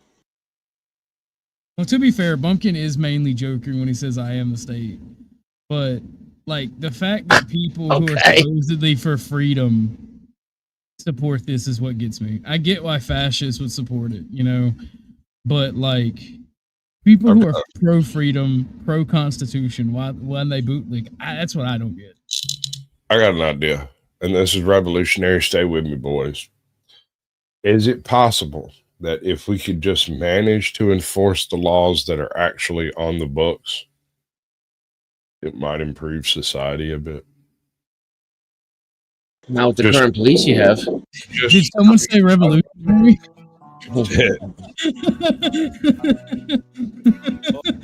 Me, this picture is me whenever I have to deal with local law enforcement.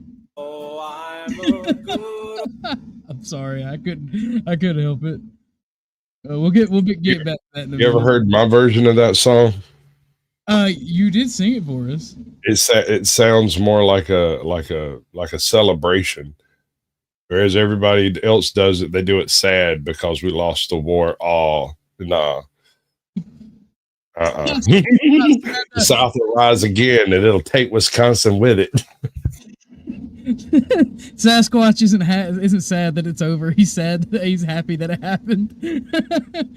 I mean, Sasquatch really lives that line: Southern Steel and Southern Shot.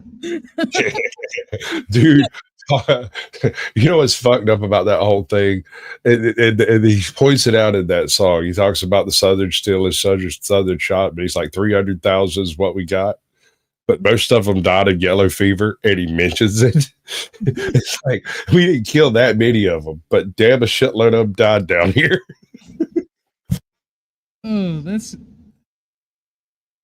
crazy. I like the Civil War and the Revolutionary War are my two favorite histories to study, in like the parts of history to study in the U.S. They are the most based, to be honest. Well, all right. Let me go. I'm gonna go grab a video for you. It's up to you. It's by I think it's the Fat Electrician who covers it, but it's a revolution. Well, it's hard to say what this man was a veteran of, because it's easier to say what he wasn't a veteran of. He didn't fight in Africa.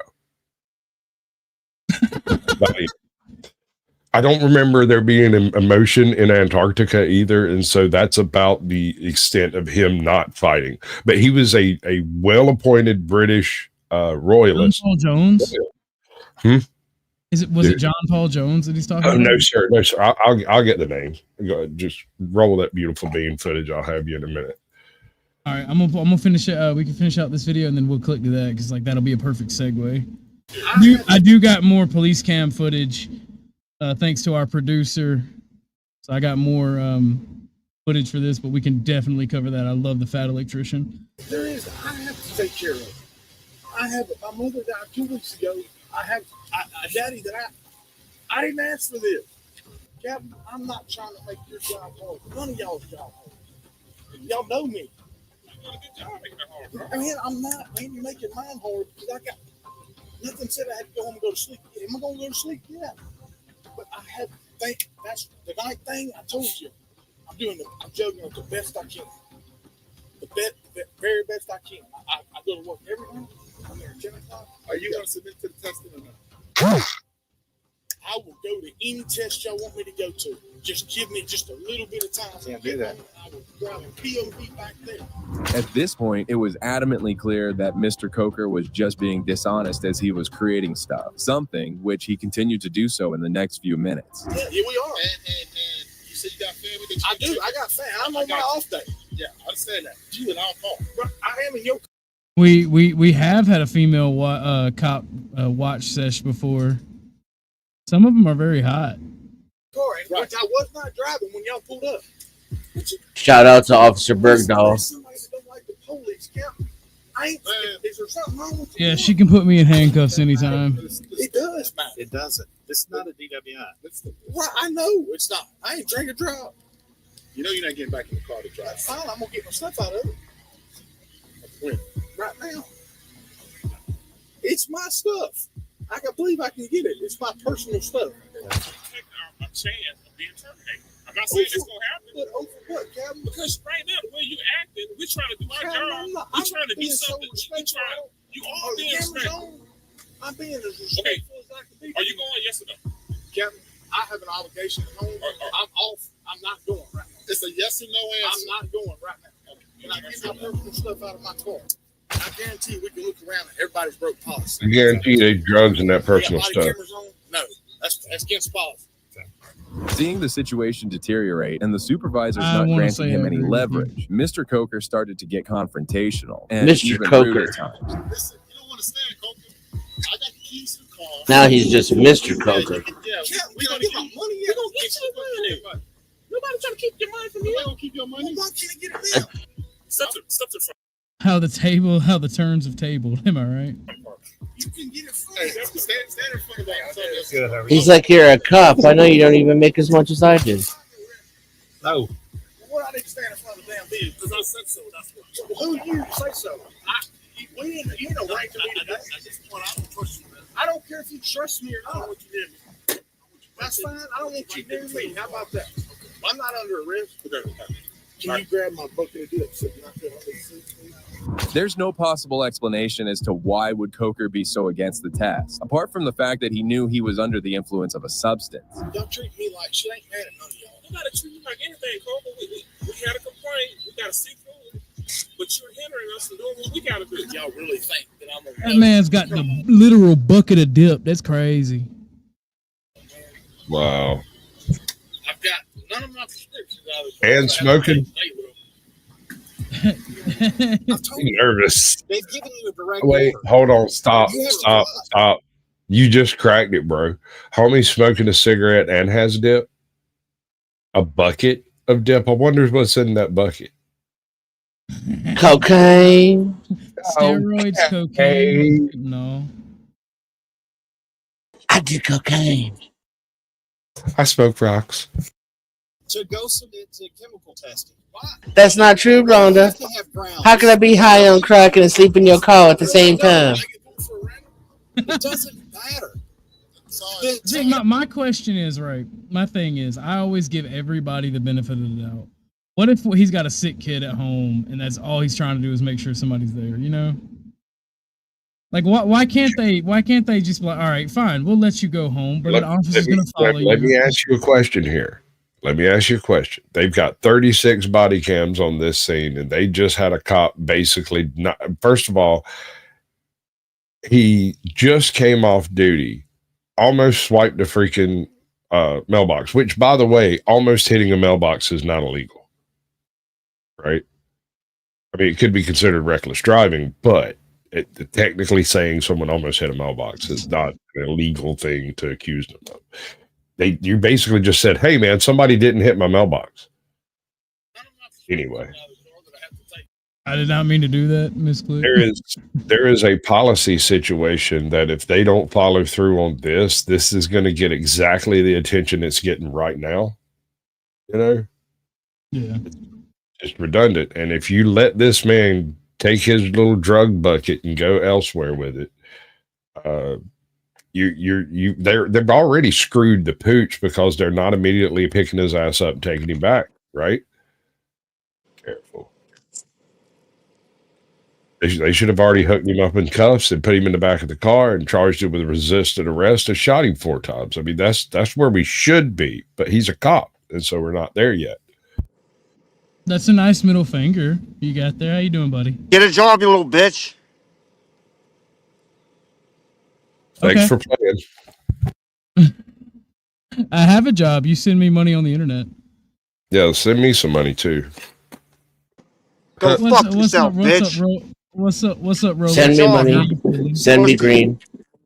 Heaven you away. You send me money, motherfucker. I'm making my money. Make your contribution, I'm getting it, bitch. and you'll get a better seat. That's true. Bow to your leper messiah. Listen, I'm busy right now. I gotta fucking go. See you later. Send me money. Send me green. Heaven you will meet. No, send me some money, and then we'll make talk. your contribution, and you'll get a better seat. That was the Rolex watch, man. I have suspicions. I actually have suspicions that I know this person from when I was a white nationalist because the voice is very similar. Well, I kind of feel like you know this person based off of the way he approaches and attacks. It looks like I'm about to sell my calls. Yeah, I think I know who this person is. And if he's from Florida, I'm gonna laugh my ass off. And just like Imperious, he has my address. So if it's that serious, come say hi. That's I think that's why people don't really mess with me when it comes down to it. Like, there's a limit they'll go to. They'll scream and yell and raise hell on there. They'll do the denizen thing all day. But when it comes to that whole why don't we meet up somewhere type shit, like, people get real fucking quiet. Well, white nationalists learned when I went to Philly to go fight that fat guy I talk about all the time. They learned that I will eventually pull up and like we'll go have like we can fight or we can go to a cookout and be broskies, bro. Like, I don't care. I'm that laid back.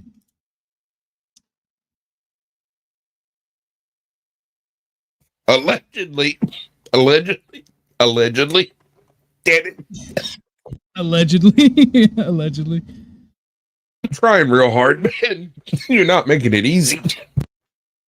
Yeah, well then I don't know what the beef is and why you've been starting shit. Are you angry that I won't let you on pedal? You're a bit of a spurg, and I spurg. Oh, there can only be one. Okay, I spurg enough for everybody. I've told you, they've given you a direct order. You have to go submit to chemical testing. Why? Under what grounds? They don't have to have grounds. Yes, they do. No, they don't. Yes, they do. No, they don't. Did I get pulled for a round? Nope. It doesn't matter. Then take it up with your attorney and civil service. I suggest you do. I've already read it. I know. However, the that is officers true. did settle with Mr. You are Coker bad as at it. he was allowed to call someone to pick him up and eventually leave the area. Despite this, the heated altercation between the officers showed no signs of stopping. It don't have to get escalated because the thing is, you're OJ. Okay? And you might have some car, but you don't have one. Okay? And I'm just going to cut and drive. Okay? I think I'm good. Okay, go ahead and tell me. Don't get too close. Then back up on me. I'm right here. Okay? I'm not you to stand right there. I don't stand right there. I'm just saying, I don't want this thing to escalate. How's it going to escalate? Well, it's called professional courtesy. You know, if you ever actually spend any time around cops or know cops IRL, you'll eventually hear them talk about, I've given you a professional courtesy, or I've given them professional courtesy. All right, so we actually come down to two questions on this. One, how did they end up in this conversation in the first place? Was he or was he not pulled over? Two, No, he was not pulled over. did they not get a complaint call that would give them at least reasonable suspicion? They got a complaint call from a random citizen. So this is either a, what do they call it, a consensual encounter or a non-consensual encounter. I get the impression this is a non-consensual encounter through the whole thing. Which, if it had been you or I or Dennison, we would be in the back of the squad car or dead. Yeah, tased and whipped with billy clubs for a little while for fun. You tell me how it's going to escalate. I'm hoping it don't escalate. But what would it escalate to? I don't know. I'm just telling you. I'll let her know that it's going to escalate because I'm standing on the curb. I don't want it to escalate. Yeah, I know you don't.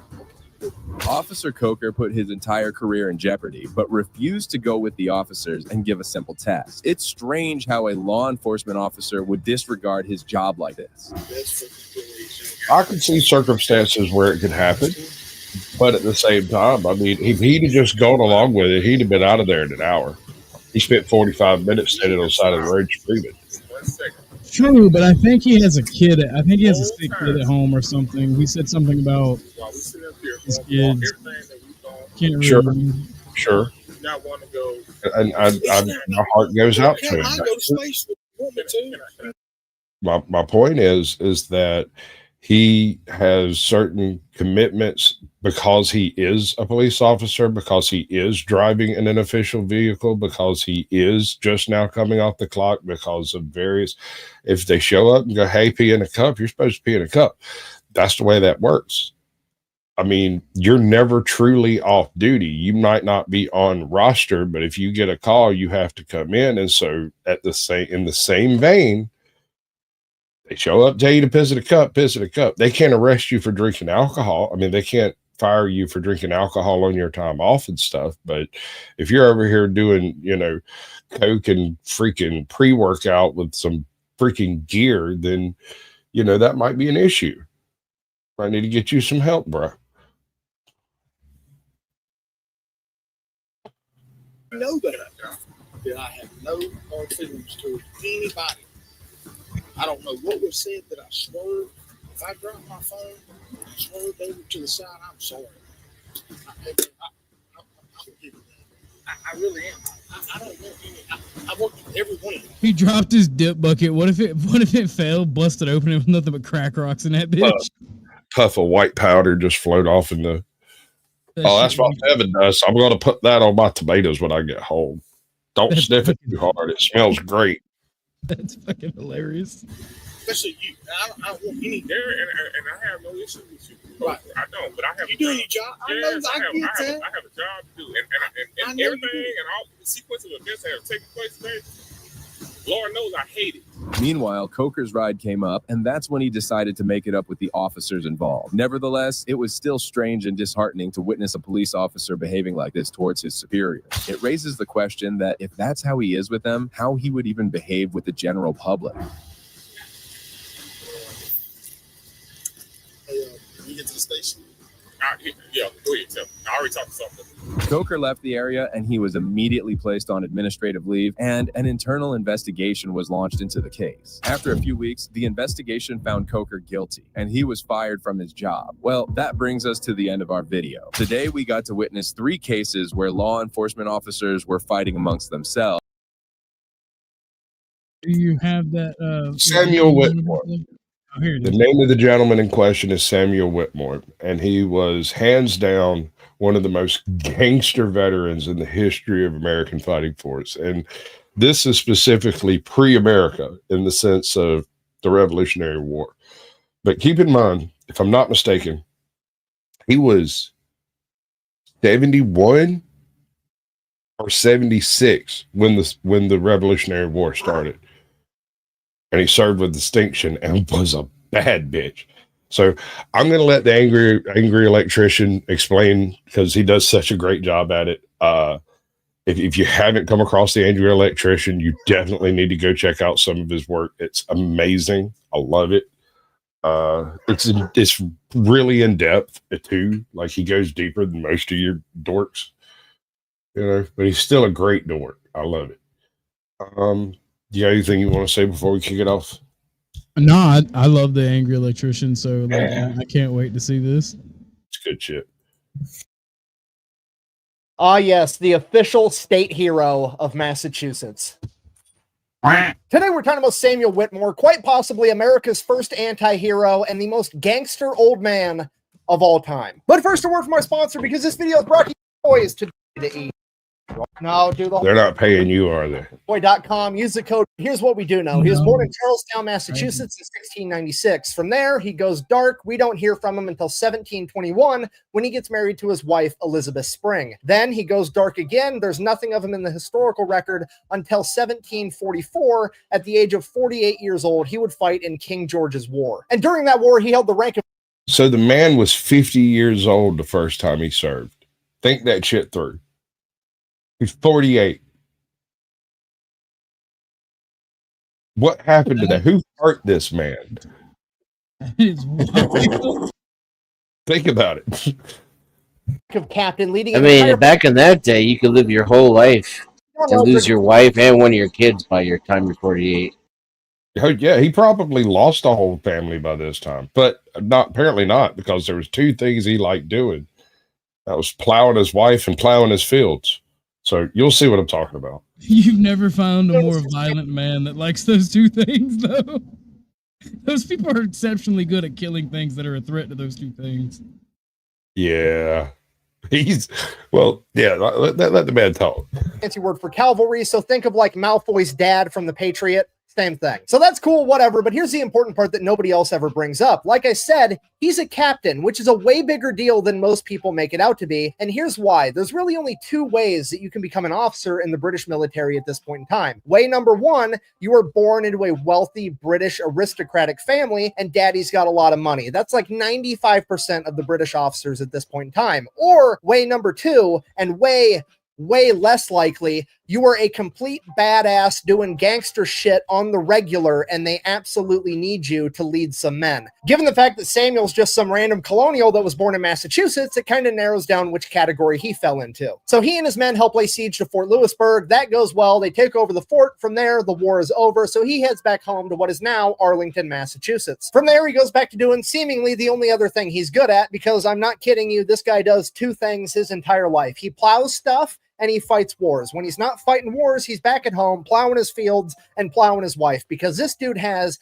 10 kids. I am not kidding you. There was only 2 things on the historical record that even proved that this man existed for the next 10 years. One is the sheer amount of birth certificates where he is listed as the father. I mean, the mother is always his wife. He's not cheating on his wife. It's just they're having a bunch of kids. And second, and my most favorite detail of this entire story, when he came back from war, he had a very, very decorative, ornate, almost gaudy French officer's sword covered in gold and rhinestones and jewels and all kinds of shit. And it became his prized possession that he would show off to all of his buddies in town. And when they would ask him where on earth he got that, the only thing he would say is, and I quote, "The previous owner died suddenly." I fired it. Yeah. He didn't need it no more. Yeah, look at the sparkle in this man's eyes. I had a comment, but never mind. I can't stop laughing. Yeah, you're good, bro. Listen, he died suddenly. You don't say.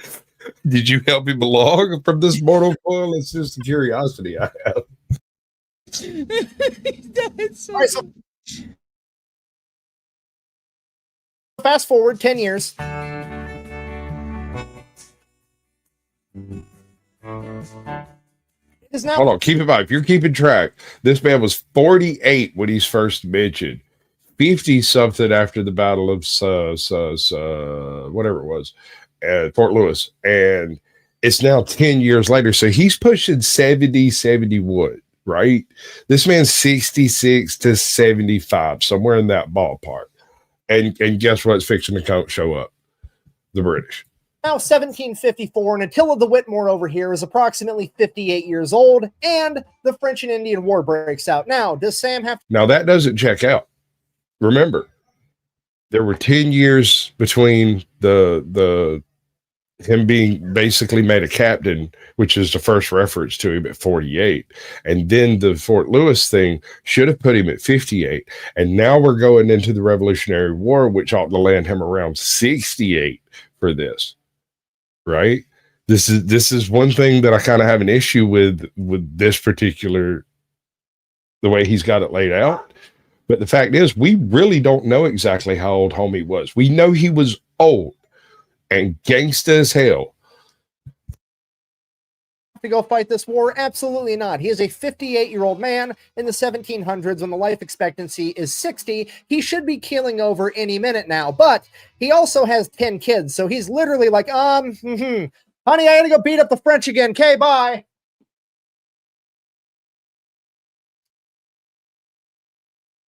Basically.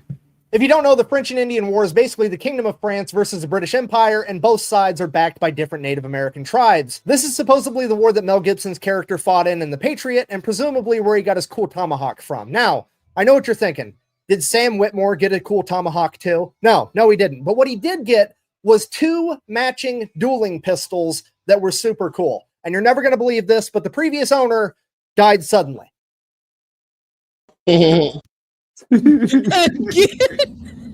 Yeah. Well, remember what he said about becoming a captain in the Royal Military at the time? You either paid for the privilege or you were a ballin' badass of such super elite quality that they absolutely needed you. And so apparently mugging motherfuckers was perfectly acceptable behavior. Was it? That's Whitmore. This is one of the this is one of the first memes I've ever made. Like 20 years ago. That's nice. Wait, damn it. Oh, hold on, I got you. Says His Majesty's dominion on which the sun never sets. Hold my L. Yeah, here. Hold up here, bud. I'll be back in a minute. Cock his hat to the side, roll up. ye old roll up. Ye old roll up. I'm thinking ye old walk up. Hey, dude. Hey, no, dude. The British are fixing to perpetrate the first walkby ever. Watch this. Stealing if they don't exist anymore. That's just the rules, I guess. So Sam and his men beat up on the French yet again. He acquires some fancy dueling pistols, and then he heads back home. Okay, fast forward again. Another 10 years. It is now 1763, and Sam Whitmore is 67 years old and the Pontiac Rebellion breaks out. Surely he's going to sit this one out, right? Or 77 years old, right? Depending on Surely he's going to set this one out. Surely. Right? Absolutely not. He grabs his French sword, he grabs his double dueling pistols, his musket, and he heads off to war yet again. So he goes, he fights in that war for a little bit, comes back home, at which point he decides that he's going to get involved in politics. So somewhere along the line, he starts rolling around in the political circles. He finds himself at a fancy dinner party, and there's this guy there that's running for House of Representatives, and his name is John Vassell, and he represents everything that Sam hates. Sam is a small town farmer that's just trying to plant his crops and bang his wife, and this guy is like the big, powerful merchant out of Boston, the big city, running the ports, making all this money. He wants to get into office to make laws more beneficial to him so he can be rich, and Sam is just trying to get by. So at this dinner party, Sam, who's not scared of anybody, informs him, hey, by the way, you're no better suited for office than the horse I rode in on. By the way, my horse's name is Nero. He's parked out front, and he's not worth 5 pounds, which I'm not an expert in translating old-timey colonial speak, but it sounds like he's saying you're not worth a horse's ass. Go fuck yourself. At which point, John Vassell gets very upset and decides that he is going to sue Sam for public defamation for the price of 1,000 pounds, which is a shit ton of money back then. So the entire town finds out about this lawsuit, and they all show up to court to actually watch the trial because Sam represents that grizzled old man that's just saying what's on everybody's mind, but nobody else has the balls to say. And he goes in and basically turns this entire trial into the roast of John Vassell, ends up winning. Sam doesn't get sued, at which point he slaps him with a counter lawsuit on the spot and ends up countersuing him for $200 and wins. So that kind of launches Sam's political career. Fast forward again. It is now 1765, and the British Empire has been fighting France for quite a while, and it's getting expensive. They need to make more money, and the best thing they can come up with is a Stamp Act. Basically, they're going to charge the colonials a tax on every single printed piece of paper that they come up with. This is like the modern day equivalent of if every time you made a phone call, sent a text, or visited a website, you had to pay a tax for it. And people are absolutely outraged, and Sam is infuriated. I mean, from his point of view, he's been fighting the French for the British Empire, and now he's going to have to pay an extra tax just for doing it. He is so mad that he ends up becoming a hardcore revolutionary. But he's also like a 70-year-old man, so he's mostly just serving on committees being like, hey, maybe America should be its own country. We shouldn't pay so much in taxes, yada, yada, yada. Fast forward again. All right. This man either just hit 80-something or 100. We're getting into the red territory of not coming back from something, not because he failed, but because he's old. Biden territory. More as a 75-year-old man, and the British government has just rolled out their new and improved strategy for making even more money, the Tea Act. Yeah, they're going to start taxing the importation of tea, which will go down in history as one of the greatest ideas of all time. Now, at this point, Sam is serving on a committee representing his hometown of Cambridge, which would later become known as Arlington, and that committee sends a response to the British government in regards to the Tea Act that basically says, fine, if you're going to charge us more money, we're just not going to buy your tea because, and I quote, if we fail to assert our rights, we will dwindle into supineness. Now, like I said earlier, not an expert in translating old-timey colonial talk, but it sounds like Sam and his committee just told the British government that we're not going to buy your metric leaf water because we're not going to let you guys fuck us. That's why. At this point, pretty much everybody in America is pissed off. They start smuggling tea to avoid taxes. The Boston Tea Party happens December 1773. From there, people just start stockpiling guns and gunpowder and supplies, getting ready for war if one should break out. Now, fast forward April 1775, General Thomas Gage is appointed the military governor of Massachusetts, and he will be residing in Boston, which has been turned into a British military stronghold. At that point, General Gage decides, hey, you know what? I'm going to get proactive. I'm going to stomp out this whole rebellion talk right here and right now. I'm going to take 700 men,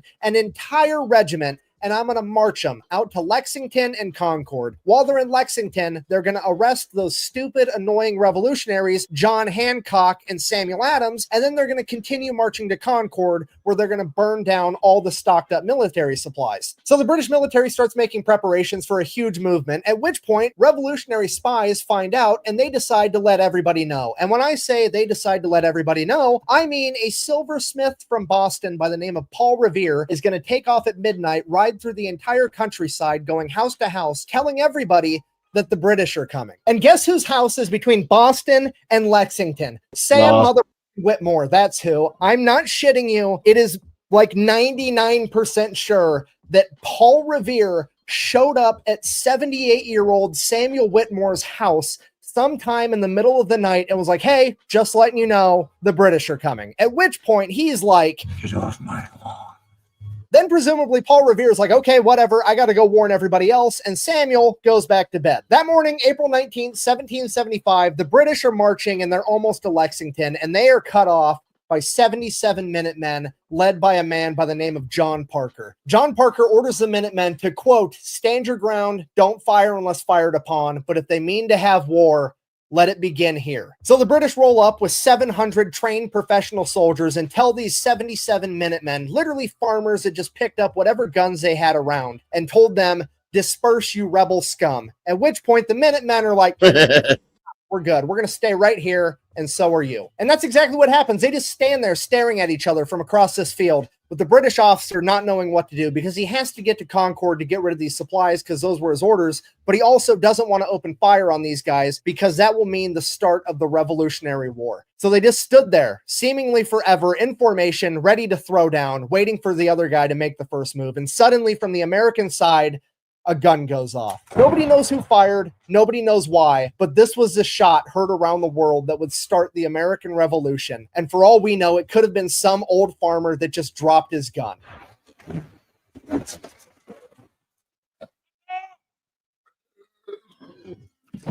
From there, all hell breaks loose. Both sides fire on each other. 8 American Minutemen are killed, and the British advance towards Concord. The surviving Minutemen take off to go tell everybody that the Revolutionary War has officially begun, as the British spend the next 4 hours searching through Concord, gathering all the military supplies and lighting them on fire. Everybody in the surrounding area sees all the smoke from the burning supplies, and they think that the British military is burning down the entire town of Concord. Because of... And that, it's not the gunshot. It was the fact that they had already been told the British were coming, and then they look up and see the city burning. They don't see the city burning, they see smoke. But in their minds, they go, oh, so it's on. Okay. If you're going to burn my city, there's nothing stopping you from burning my house except me. And so... that 2,000 Minutemen show up to fight back, at which point the British are like, oh shit, and they start retreating. They run across the bridge and start ripping the planks off of it as they go, at which point the 2,000 Minutemen and 700 British soldiers fire upon one another from either side of this bridge as the British continue to retreat. The British now have to march 18 miles back to their military stronghold in Boston in their stupid high-vis redcoats, and every single American with a gun between there and Boston is taking pot shots at them from the wood line. During this retreat, 26 redcoats go missing, 175 are wounded, and 73 are killed, and 3 of them at least are from Samuel Whitmore. So we cut back to Samuel Whitmore. He's 78 years old, chilling at home, presumably plowing something. What? We don't really know. And he just hears gunfire going off in the background, and it's getting closer and closer. And then he remembers, oh, that fucking kid woke me up last night in midnight, told me the British were coming. Maybe that's what's going on. So he goes, he grabs his fancy French officer's sword, both of his dueling pistols, and his musket, and he goes out to the main road that the British would be marching past, and he's going to stand by the stone wall next to the main road and just wait for the fight to come to him like the complete badass that he is. At this point, all the younger Minutemen are running up to check on this old man like, hey,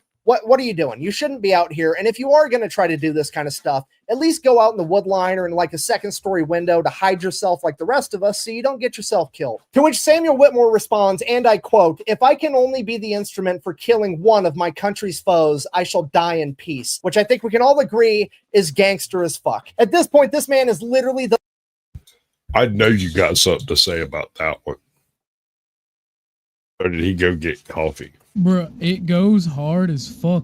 I'm without words. It goes so hard. This is the cloth from which America was cut. The initial drafting of them, that their constitution everybody be fussing about, was written by some really hardcore thugs, bro.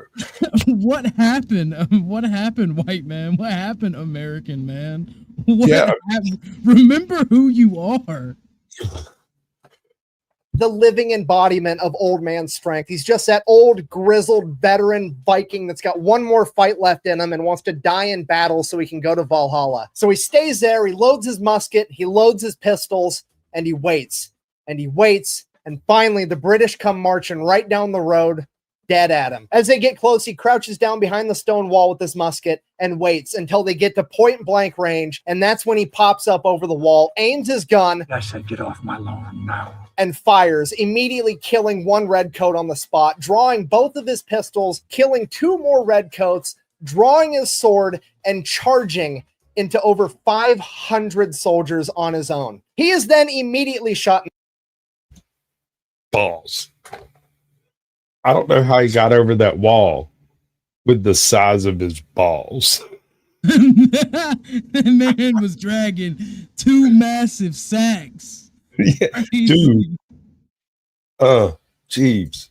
in the face. He falls to the ground and is somehow still alive, so he reaches to grab one of his guns and start reloading it, at which point the British run up and stab him with bayonets somewhere between 6 and 13 times. Apparently, after the first 5, they all kind of blend together. He is then clubbed in the head with the butt of a rifle and left for dead, as his body lays there mangled and lifeless, as the British continue to march through the town on their way to Boston. 4 hours later, the townspeople notice that his corpse starts moving. So they pick Samuel up, they get him over to the doctor, they alert the family shows up to the doctor, at which point the local town doctor, Nathaniel Tufts, is like, the dude is 78 years old. He wasn't prepared to handle a fall down the stairs, let alone getting stabbed 13 times and shot in the head. Okay, like there's no way this old man's going to make it. But like I said, his family members start showing up, and guess how many direct descendants Samuel Whitmore has at this point in time after all that plowing? Go ahead, give it a guess. Say it in your head.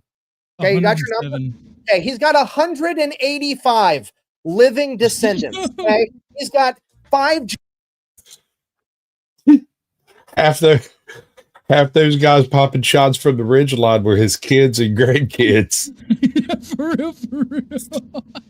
I mean, generations beneath him. He's got kids, grandkids, great-grandkids, great-grandkids squared, and great-grandkids cubed. 185 people showing up to the doctor like, hey, save grandpa. At this point, poor Dr. Tufts is like, dude's gonna die, but I'm not about to tell 180 grandkids that, so I'll try my best. So he does what he can. He bandages him up and sends him home with his family, and they take care of him for the remainder of his days. And when I say the remainder of his days, what I mean is, let me check my notes real quick. I mean that he passed on February 3rd, 1793. This motherfucker lived for 18 more years and passed away at the age of 96. And to commemorate Samuel Whitmore, there's actually of natural causes. Death was like, you Death came up. You ready? No. All right, that's cool. Yeah, just don't get mad, bro. So I want to reiterate, there's a bit of a decimal dropping in the plotting of this gentleman's life. The argument being, was he 98 or 108? Was he 108 or was he 88, right? When he died. There's a bit of a debate on that point. So there's a spread of 20 years there that's in question.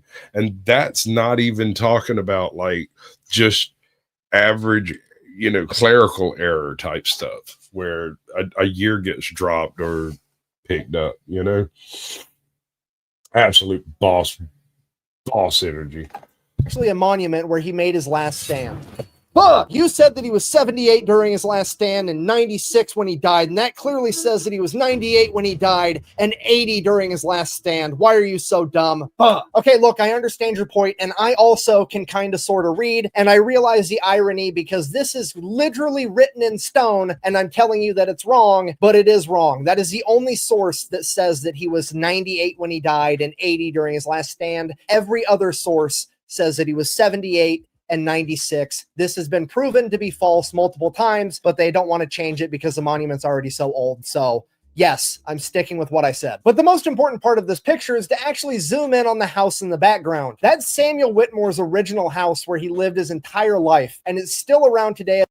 So there's decent money that Paul Revere rode up to that fucking door, knocked on it nicely and with courtesy. And when the nice gentleman of the residence answered the door, he said, "Sir, the British are coming." And Samuel Whitmore bitch slapped me, but told him he was sleeping and to get out of here, get off my lawn. Because I just funny, don't see that age going any other way. We have several town. We have like several houses in my county that look very similar to that, just different color, and they're almost as old. Were you on that little Sherman walk? Because we were. Yeah, we don't got none of that. Like none of that. There's none of that. Everything's all post antebellum. If you get what I'm saying. We were, but he only burned down the actual town. He burned this motherfucker flat. Listen, we kind of did gang shit and shot at them while they were. We wouldn't. Okay, like the town I'm in was like completely abandoned during the Civil War, and like the entire town, men, women, and children, were literally shooting at them from the woodline as they were marching. Sure. Well, we had a main column come through here. That sounds like you had a tributary action. We had like, I don't even remember the number. There's a particular cavalry unit that come through here. They were we had a main column come through here. We have a monument to the battle that they fought, and like while they were fighting the battle, the townsfolk, because you got to understand, like when Sherman's march was like a horrible military thing. Dude, it needs to be done as a literal horror story. Like somebody needs to do that movie proper. Well, see, a lot of people in Middle Georgia, where I'm from, has family all the way from the Blue Ridge Mountains. And when it started in Atlanta, the Union soldiers were killing farmers, like they were shooting people. So like 2 weeks into the march, their families was getting news that they were being murdered, and like they burned down Atlanta. So like where I'm at, it's like 50 miles south of Atlanta. So the town literally, it's 5,000 people now, and a lot of people from this town can trace their lineage to before the Civil War, right? White, black, and like every person in this town, white and black, were literally picking off Union soldiers at the time. And like the massive battle, they were fighting this massive fucking battle. Back up a hair, because there's something to be said before you get into Union soldiers shooting citizens in the streets, rebels. If you've never read about the Sherman War Doctrine, I think the quote, and I'm going to paraphrase it because he says it weird. I think he was maybe gesticulating at the time. So, but what he says is, make them squeal. We will terrorize them until they give up. We will make them regret every inch of this war. Right? His intent. And this is something a lot of people don't get. His intent when leaving Washington under Abraham Lincoln's orders was to perpetrate a terror campaign on the citizenry of the South, not soldiers.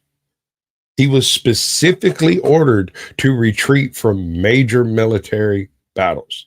If there was any type of incursion, any type of interaction with actual Southern soldiers, they would regroup, reload, and flank.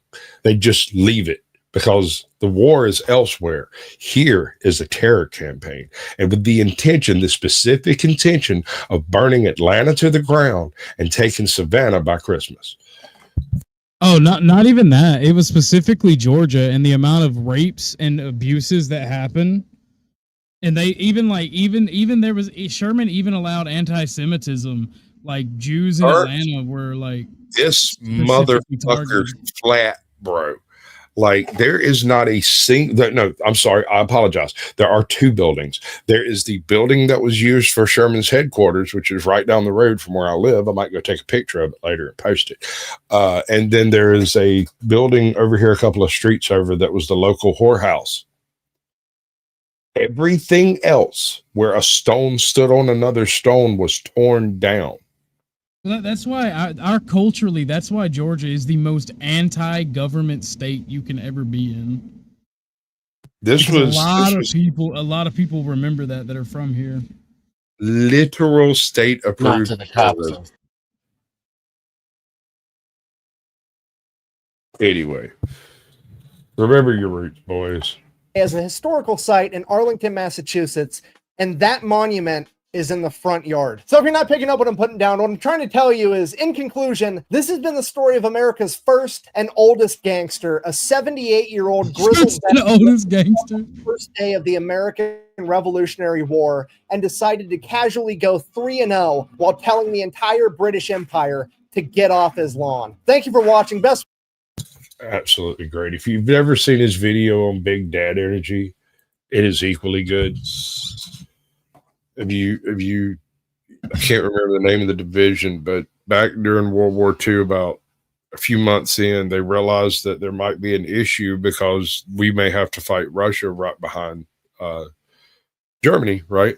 And so they raised the age of conscription and ended up with a bunch of people from World War I who had experience in this type of shit, but weren't exactly physically up to snuff to be going out as privates, right? And this one particularly savvy kid out of West Point, he pitched the idea of, hey, we've got these old men from World War I. Why don't we put a battalion of them fuckers together and see what kind of shit they can get into? I've seen that one. Yeah, no, and dude, these guys make the SAS look like a dinner party. Like, it's fucking crazy. The youngest dude was 37. Yeah, well, that's because you're not counting the CO, like the I don't remember what you call him, not the battalion commander, but the guy above him. He was like 22. He's the one who pitched the idea in the first place. Who was like, hey, these guys have already seen more shit that you could throw at them. Like, they were at the Battle of the Somme. They were in all of the horrible battles of World War I. If anybody out here knows what to do with the Germans, these are the guys who'll know. But the doctrine of the day was to train youthful, strong, well-developed soldiers, and to just, class out all of our old cavalry officers and stuff, right? But the thing is, some of them cavalry officers had stopped using cavalry when they discovered the freaking two-stroke engine. So, I mean, they were just the guys we needed, and they got swept under the rug at every turn, but everywhere they went were just amazing Allied victories followed suit, and they never got any of the credit for it, really. All right, we're 2 hours in, almost 2 hours and 30 minutes even. I'm going to give us 10 minutes for a grift break, for an extension on the stream. I have not been grifting. I've been getting in trouble for not grifting enough, but I have a Kentucky ballistics video I want us to watch. And I also would like to watch that video that Sasquatch was talking about, but we can have it for a later date. 10 minutes to extend the stream. It is $10 for 30 minutes and 15 for an hour. Until then, I can find us something to watch that is very short. We can watch some Hugbees that we haven't watched, because that's only 10 minutes. But if there is no extension, we're going to have to end it here, ladies and gentlemen. It has been wonderful. It has been great, and hopefully we can continue the stream. So how are you guys doing today while I pull this up? Y'all doing It's well? fucking hot, bro. It's hot as hell out there, yo. You been outside? Yes, I opened the door to let my dog in this morning. It was like, whoa, and it was like 8 o'clock. I'm like, fuck, it's gonna suck today. Dude, you could smell lead on the fucking sidewalk. The little bank right down the road over here has got the little thermometer out front. The fucker's glitching out on us. It says it's like 93, and then it'll flash over to 97 and back to 93, and then X's and O's and stuff. It's just glitching out. I have no idea what the temperature is. I know it's fucking hot. It's fucking wild. Considering last week, hell, it rained every day for 2 months.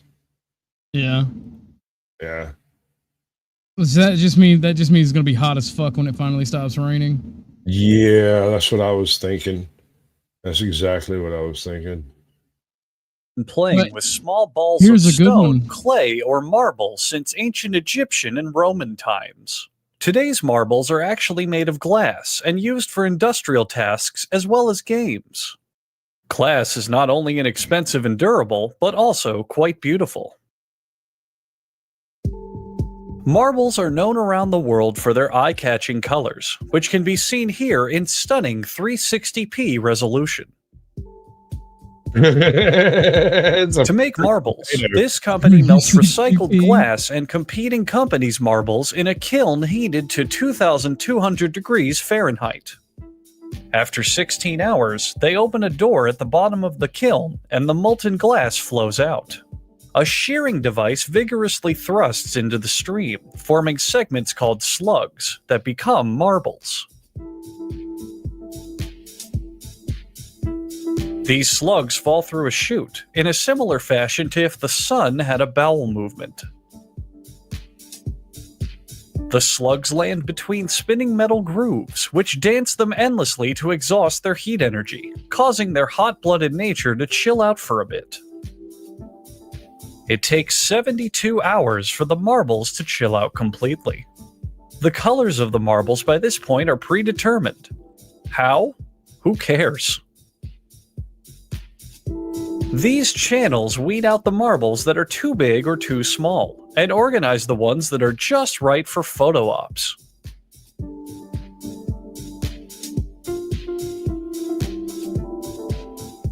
More intricate marbles are handmade. This craftsman first preheats some giant contact lenses in a small oven. Then he breaks off a piece of giant chalk.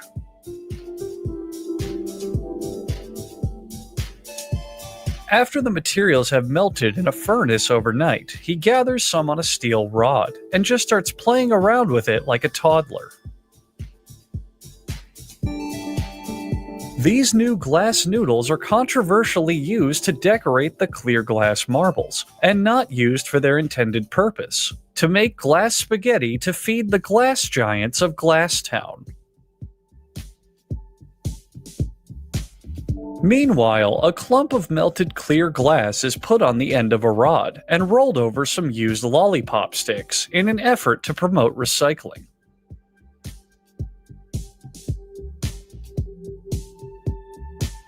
These steps are repeated several times until the marble reaches its most ideal shape, an exotic horse dildo. Once it's used up, the marble is then reflattened and rolled onto several glass slivers.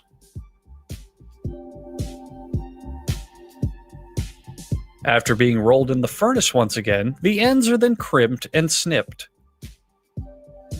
completing the wizard staff for the craftsman's wizard cosplay. Oh, that's cool on its own. I like that. Once the anime convention ends, more layers of clear glass and lollipop sticks are added, reheated, and reshaped to transform the staff into an even more exotic dildo. Several metal and wooden tools are used to really polish that thing. And calipers are used to measure its diameter as sexually as possible. Then okay, wow, fuck this. This script is talking way too much about penises for my taste. I'm gonna have someone else fill in for me on the rest of this one, because I'm out. Peace. Hello, I am the backup narrator. What the fuck are we making today? Oh wow. Marbles. Cool. I really wish I knew how these were made. I have absolutely no idea. This shit is straight up gorgeous though. Wow. Look at how pretty that is. I love it. If only someone could explain what the fuck I'm looking at. Awesome.